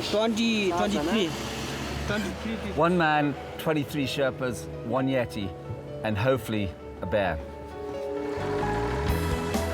Asiatic black bears are found in 19 countries in Asia and the Middle East. They're protected by law in all of them except Japan. At the northern limits of its territory, the black bears may go into hibernation to survive the cold winters. But in Langtang National Park, they're still found foraging for food before winter sets in. We first enter the park only 20 miles north of Kathmandu, but it covers a huge area, over 600 square miles.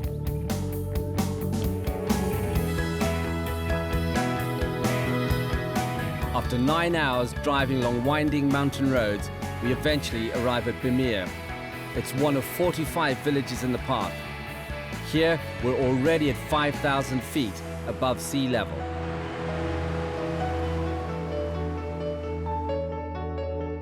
It's the end of the road for our motorized transport, but the journey doesn't stop here. The rest of this expedition is on foot. But first, we need to unload, so it's all hands on deck.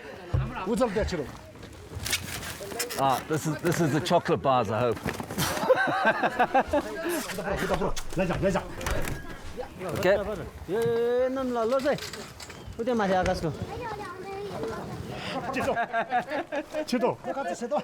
Long is a really bossy character. He's actually gone up Everest several times. He's well known internationally, and he's a good fixer because he arranged so many things at very short notice.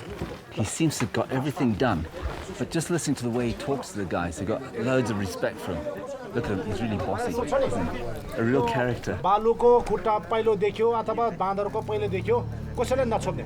With Wong Chu orchestrating the Sherpas, this expedition should certainly be well organized.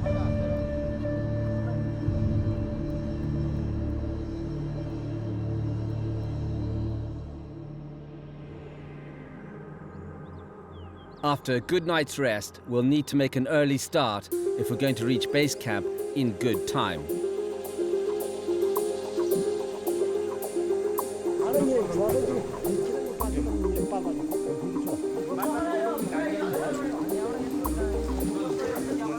It's easy to see why Sherpas are used as porters on expeditions to Mount Everest.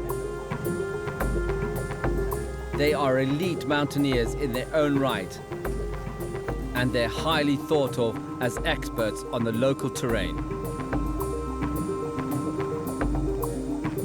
Maximum respect to the Sherpas. Some of these guys have no shoes, no boots, and they move really very quickly and with lots of control. We got all these contours all over the place, but we've got to make speed because it gets dark very quickly here, and I want to make sure that we're all tucked up before the sun goes down. It's obvious these Sherpas are used to this environment, which is more than can be said for me. Because we're at altitude, I picked up a bit of a cold, and I know one cure for it are these pine needles. So what I'm going to do is I'm going to strip them off and make sure they've got the really juicy bits, because tonight I'm going to put them into a nice tea, and they're packed full of vitamin C. But before I can do that, we still have to get there safely. I'm aware of how dangerous bears can be, but they're not the only threat we may encounter in these mountains. They're also home for Maoist rebels, an armed group of political dissidents who in the past have been known to take hostages. It's unlikely we can spend any time here without them knowing about it. I just have to hope they don't take exception to my expedition. Now we've just arrived at camp, and it's such a relief, and hopefully they're going to put the kettle on soon. For now at least, it seems the Maoists will leave us alone to get on with the task in hand. And as we set up camp in front of some of Langtang's more friendly residents, I head out to wreck in my new environment. The slopes of Langtang are crisscrossed with millet fields. As winter approaches, the bears take every opportunity to fatten up on this readily available food source. But as I look around, it's easy to see how, in the right light, you could be deceived by the glimpse of a bear. From a distance, and in this kind of landscape, it would be easy to mistake something for the Yeti. To navigate these slopes, the bears must be agile. It's the reason why they're still used by street performers and circuses in towns across the region. So these fields on the mountain slopes seem an excellent place to confirm my suspicions of a link between the bear and the Yeti.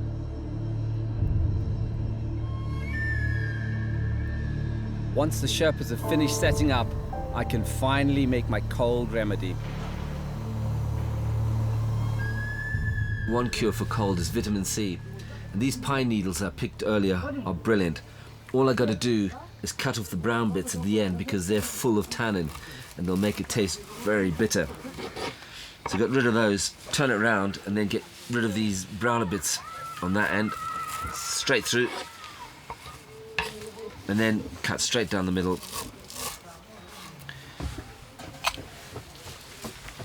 All that's left to do is to add some hot water.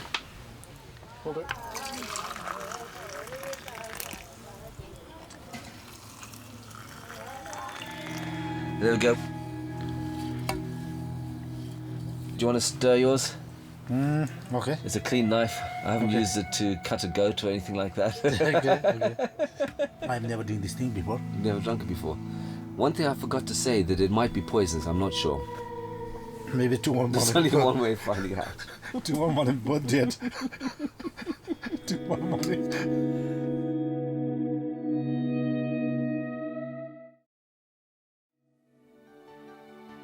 In the morning, as we prepare to set off, it's apparent that some of the team also follow another path to the ones that wind through the mountains. As well as being Sherpas, these two are also training to become Buddhist monks. They're conducting a ceremony for safe passage and good fortune. One of the things I love about trekking is you get to meet different cultures and different religions, and it's really important for me to feel part of this culture.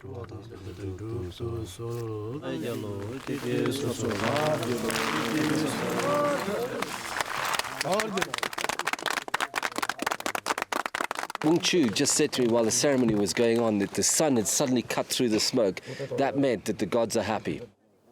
With the potential threat from bears, Maoist rebels, and the environment itself, this blessing is very welcome. Okay.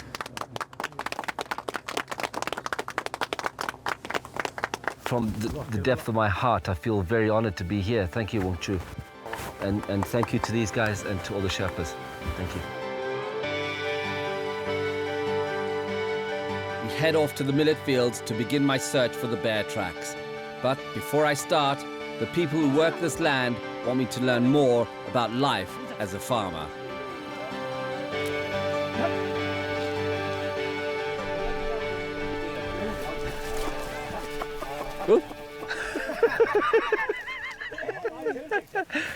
I can't believe I'm about to do this.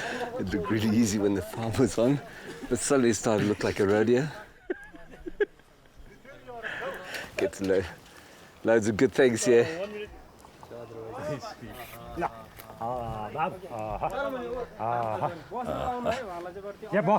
Sit down, sit down.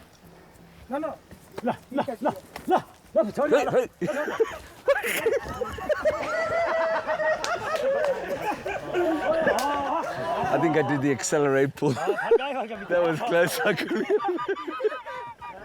They look so controlled with the farmer on it. With me on the back, they just went for speed. And I could have been on the back of that. This is the big bear. Yeah. Look, they're still going.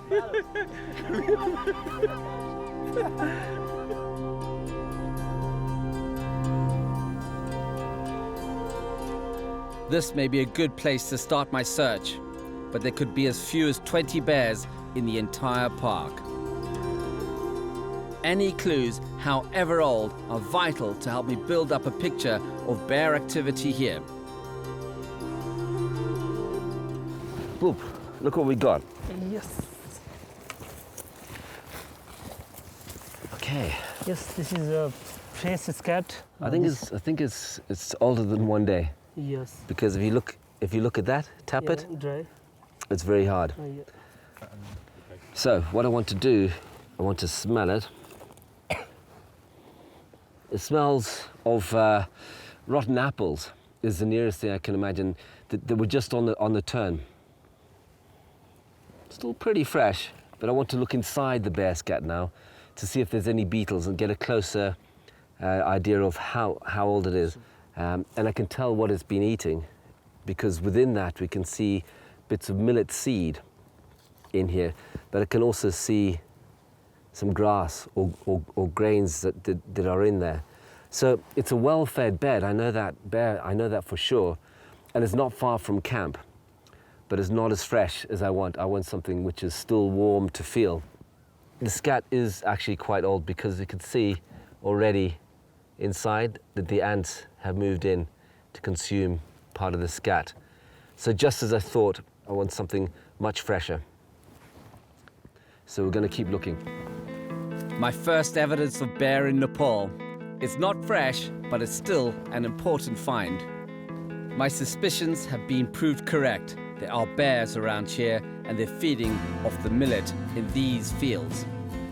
Scat is a very obvious sign of an animal in an area, but sometimes the evidence can be much smaller and not at all obvious to the inexperienced. There's something here that's drawn my eye, and it's this general open area here. And the first thing I notice is this stone. The stone's been moved out of its socket into that position there. That's very fresh, because I could tell by the moisture on the stone. That's where it came from. So, we've got some good clues here. Gonna keep going. It's a good lead, but I'm still looking for evidence that's fresher and more substantial.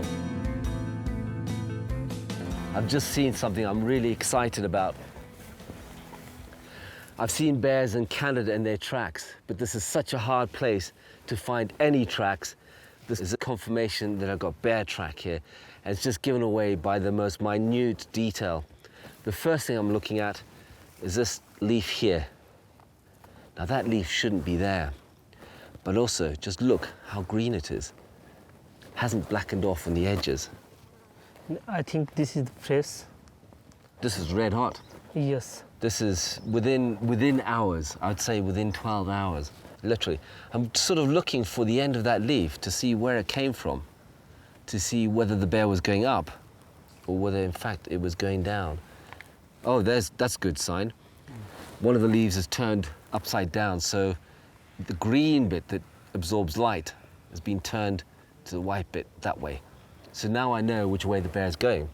When the bear was traveling along here, whilst I was trying to match this leaf, the bear has come down here rather than going up.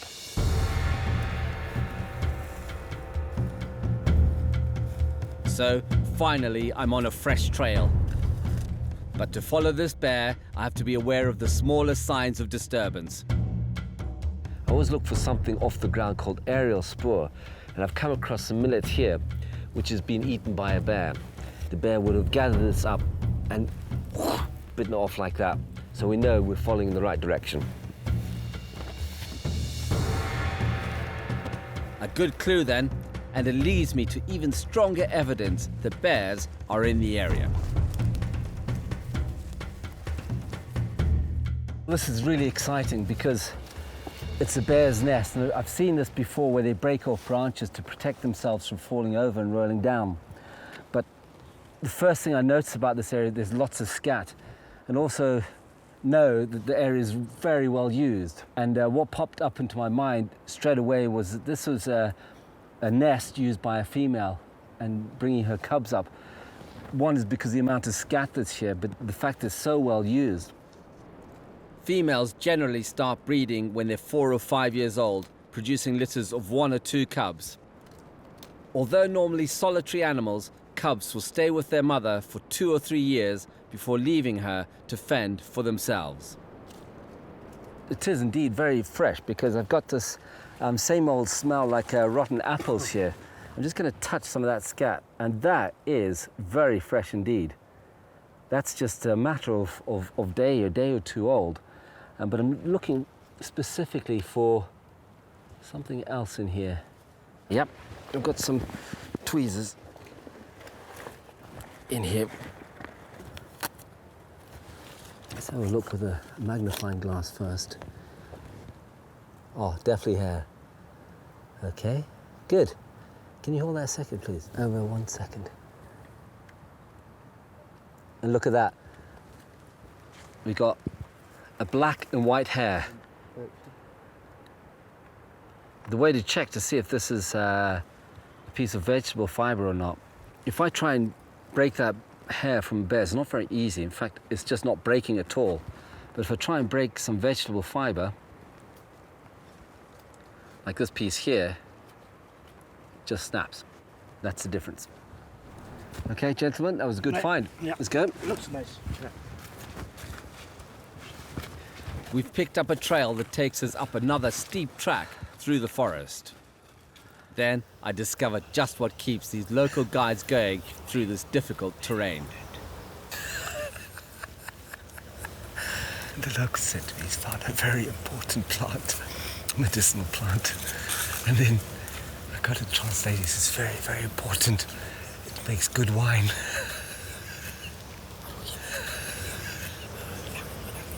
I think they're talking more about jungle wine. It has some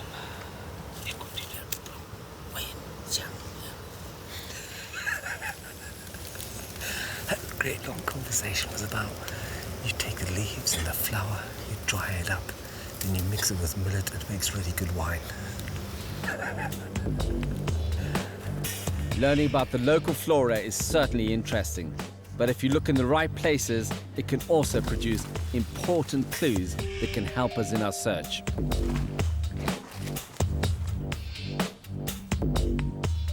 Bears scratch trees because they want to territorial mark their area so that other bears know where they are. But that doesn't mean it's going to chase another bear off. It just means that the bear is in the area, and they could also cross over. So we could have 1 bear or 2 bears in this region. It hasn't been cut by a machete.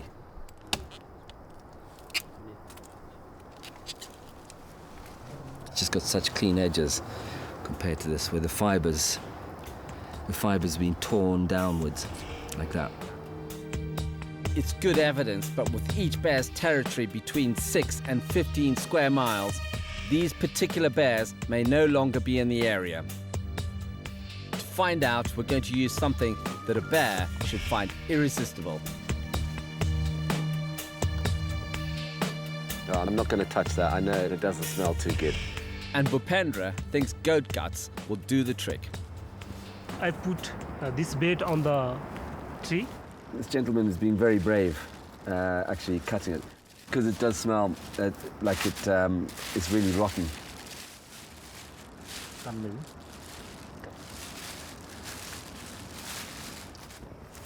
Up to you.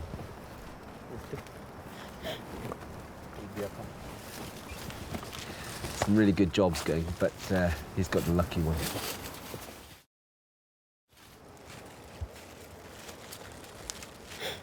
So, Bhupendra, why are we hanging it on a tree? This smells spread over the large area, so they attract the bear to come eat. Irresistible. Yes. It certainly is really pongy, so I think we should get out of here. Yes. If the bait is gone when we return tomorrow, I'll know for sure that this is the place to focus my search. But before we head back to base camp, one of the local farmers has some words of warning for the rest of my expedition. I'm going to learn just how dangerous it can be if you come face to face with a bear. He was cutting the grass and he finished and then carry and go away and put there near the corner of the, like this corner of the way, and there was the bear sitting, and they jump on him and crying, and he tried to attack, but he could not, and then he come back and taken to hospital, and he stayed 7 months in hospital.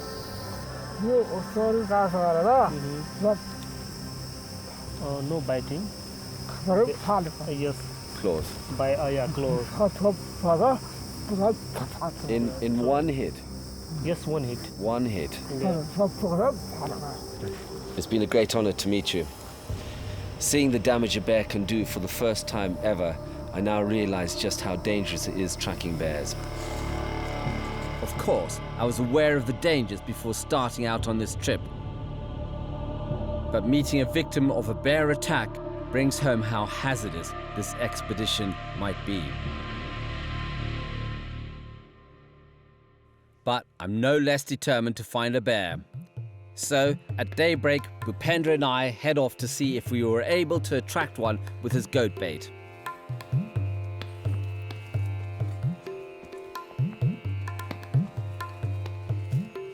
But it hasn't worked.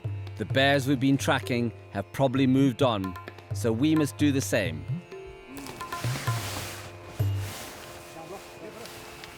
There's loads of activity around the camp this morning because everything has got to go into the baskets.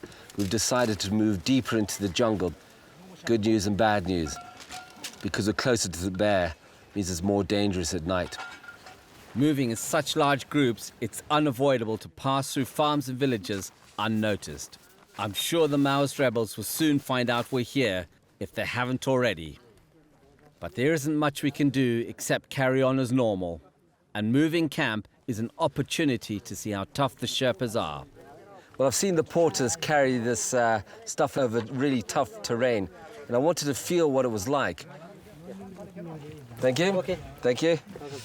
This is a bit, I'm really not looking for, I've got to sit down, yeah? Sit down. If these guys start laughing, okay? Okay. Hold both of hands. Both hands, yeah? Yeah. Okay.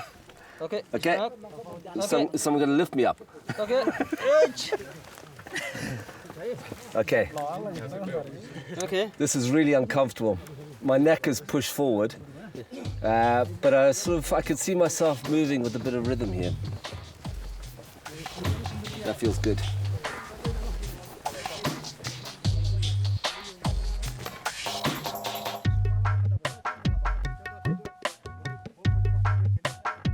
These may only be the foothills of the Himalayas, but already I can see why most of the team on Hillary's ascent to Everest were Sherpas.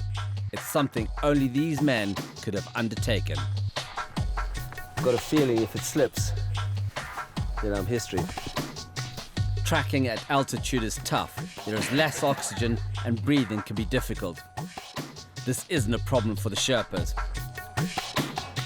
Because they spend most of their lives in the mountains, they have a higher concentration of red cells in their blood to make the best use of available oxygen. This is hard work. I'm not sure how much longer I can do it for. The Wungshu has offered me a job as a porter. I had to turn him down. Not right now.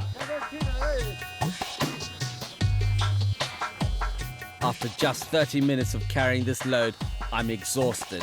So I decide to leave the luggage carrying to the experts.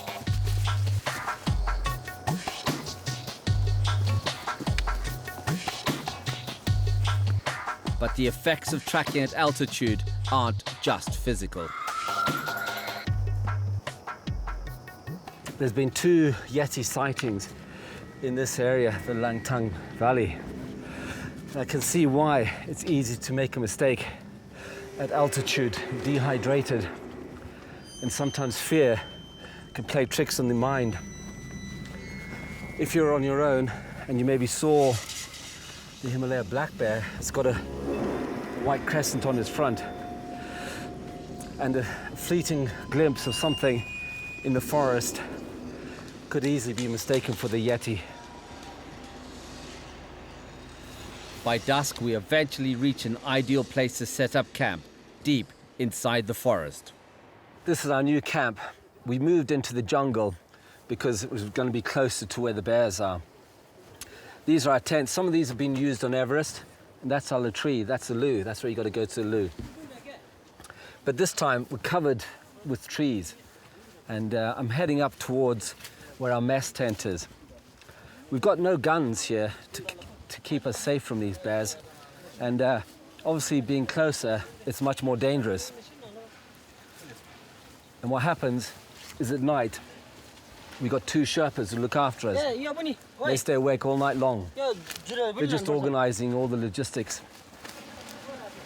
And these old tents here, they're just brilliant. That's where we eat. This is where they do the cooking. And they're going to put all the food out here, get everything ready, and then cover that over. This is the boiler room. That's where they do all the cooking. But for me, the most amazing thing is that this is all the Sherpas have got for their protection and ours.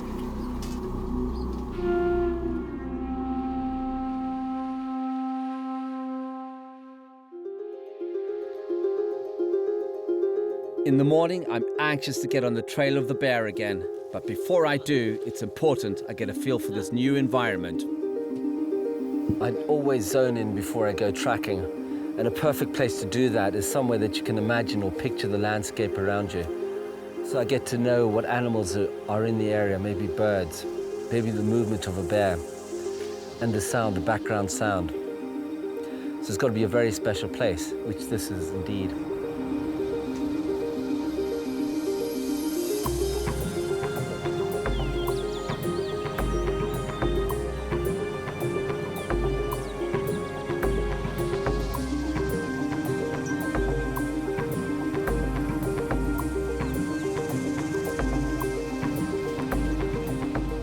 When I begin my search for fresh leads, I can see why bears are well suited to these conditions. This forest is one of the toughest environments in the world that I've tracked in. The paths are covered in rocks. I've seen how bears are on 4-wheel drive, and they can move much faster than us. Their muscle fiber is stronger, and they're very agile. But for me, on 2-wheel drive, I'm looking for my footing, so I might look down at the path, up into the forest, see a fleeting glimpse of something moving, something big, maybe the prone bear, but my eyes are taken straight back down to a path because it is so treacherous. And then I find out just how unsafe this trail is. Wait, did you see that? That's a rock fall. We're in a massive steep area, and those rocks just keep going. There's a vertical drop. It's time to get out of here.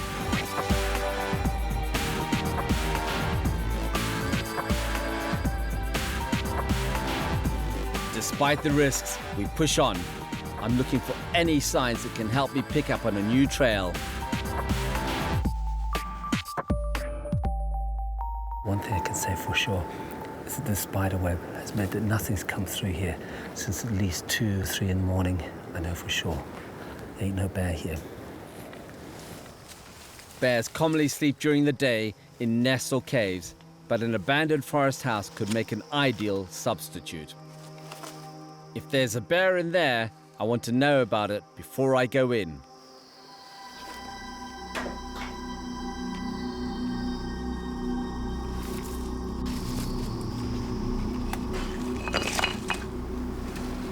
This is a spooky kind of place. It looks like an old hermit's house. It's cut into the cave, into the cliff. Got no choice but to go in and have a look for a track. I'm not sure it's safe.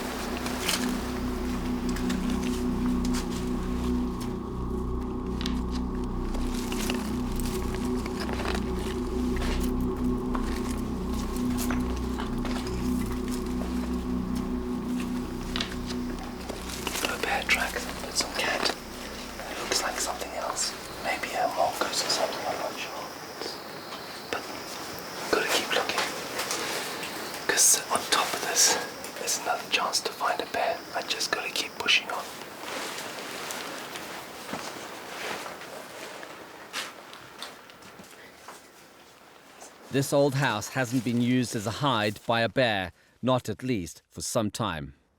Then, with the terrain getting steeper and more inhospitable, I finally come across new evidence. This time, sure signs that a bear has been in this part of Langtang recently. We're just a few meters, 3 or 4 meters, from a vertical drop, I would say, of another 200 meters straight down into a river. Bears like to rest without being disturbed and will choose areas that are difficult to reach. And nobody can come easily for this area, so black bears choose this area, this place for the safety. Well, it's very well camouflaged. We could almost walk past a bear that was sleeping in a location like this. It would be very difficult to find. This is a great clue for us in difficult terrain. There's a faint trail and it leads me to a small clearing. And then, my best find yet, a recent bear print. Look at that. This is very big, I think, male. And this is also very young. I gotta say, this is one of the biggest tracks I've ever seen, huge bear tracks. And what I'm thinking at the moment is there's a human footprint right next to it here. And that puts this into scale. Look at the size of that. And the claws. And I think that what's happening with this bear is it's heading up into the forest, away from us. But I could see how easy it would be to mistake this for your Yeti track. The features are very interesting. We've got the digits 1, 2, 3, 4, 5, but we also got these very defined claw marks. The track is just a matter of hours old because I can see some clear definition. Over a period of time, gravity would take care of this and the wind would dry it off. It's also a back track because its great length is almost like a human footprint. I actually think that it came up and probably stood up at some point. Possibly it was alerted by some people nearby, so it would have stood up like that. I also know that as it stood up, it looked into that direction and there's a natural path of least resistance heading down into here and then up into the jungle. So it's a male bear. It's 150 kilos, which is twice my weight. It's huge, and it's a male in its prime, so it's going to be pretty tall. How tall do you think it is, Bhupendra? Up to here? And then when it stands on its back feet, yes. How tall? 4 to 6 feet means. Yeah. Yes. Do you know something? It's a hot trail. I'd love to see that bear.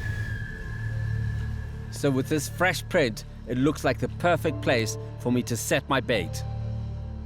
Bear's got a great sense of smell, so I'm going to mix some peanuts with some honey. Oh, this is the bit I've been looking forward to, getting all sticky. Oh, it's lovely. I could eat it myself, actually. It's the kind of thing that at the moment I could have a little handful. Delicious. Sticky, but delicious. Little snack for a bear. I think what I'll do is I'll add some dog food now, but I'll put it separate for the moment. A nice big splodge of dog food. And finally, mackerel to complete the recipe. Give it a good mix up. There we go. Well, that's it. Looks great for dinner. All I got to do is come back to check it.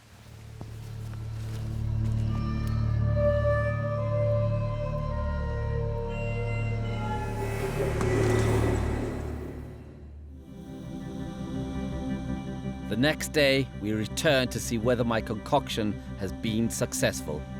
It will be easy to head straight for the bait, but I want to treat this like a crime scene so I can learn as much as possible from the site. And the conditions are perfect. This soft mud will hold prints easily. If a bear has been through here, I'll know about it. Look at that. We've got some tracks. These are fresh tracks. They weren't here the other day.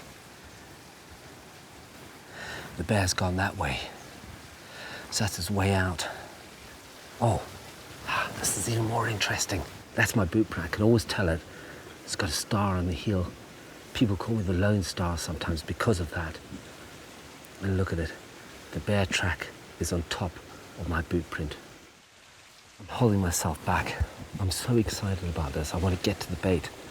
But the construction is much more interesting than the bait. So there we go. We've got a timestamp on my boot. Let's go in and see the bait.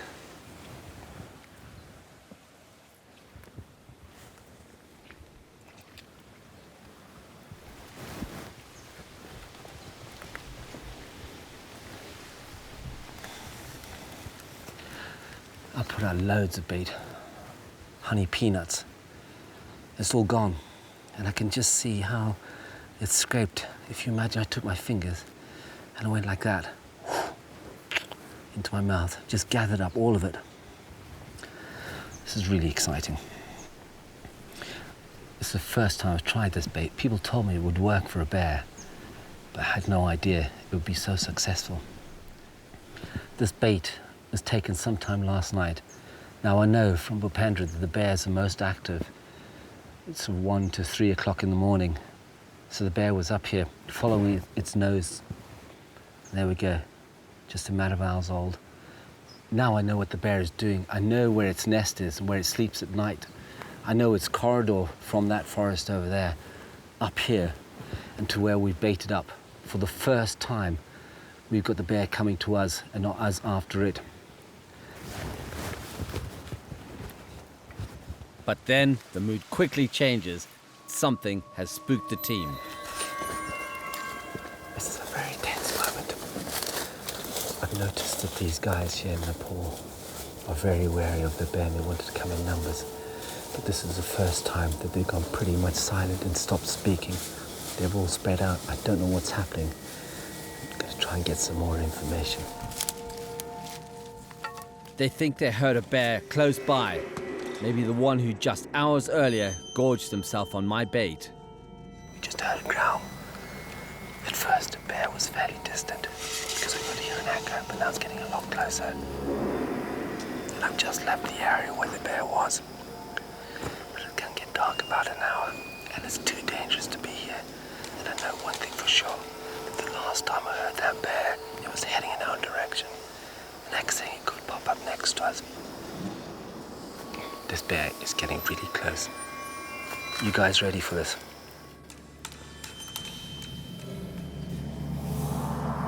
You ready? Because I think the bear's coming. I know where the bear is. The bear's right there. Just underneath there. Maybe 400 or 500 meters away. This is as close as to the bear we've got. We've seen spoor and scat, aerial spoor, scratch marks. And they're all kind of getting there, but now I know that there is a bear right down there. He's coming. He's on the move. This is very dangerous because they're at their best when we can't see them. Their vision is much better than ours, and they smell, and they know the territory. And the thing about this bear that worries me more than anything else, he's very vocal. He wants everyone else to know that he's there and he's the boss. He rules the jungle. We've finally been able to pinpoint where this bear should be by finding evidence of its movements and understanding its behavior. But frustratingly, the final move on the bear will have to wait until tomorrow.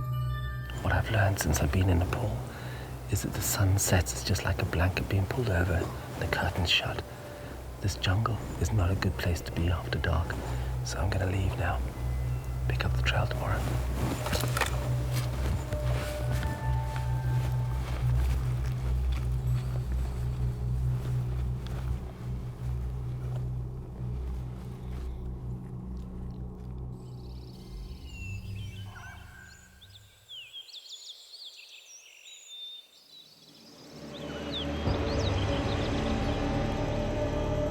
But in the middle of the night, we find out just how unpredictable tracking here can be when my worst fears for this expedition come true. There's a big group of people. There's some really raised voices around here, just a few meters from my tent. I think they're Maoris, and I've no idea what they're talking about, but I don't think it's good. Anything could happen between now and dawn, and I've got to have a plan up my sleeve.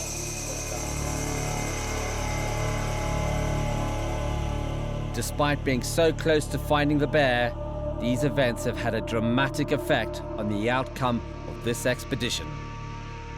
In the interest of safety for all those involved with this trip, I've been forced to make an unhappy but necessary decision.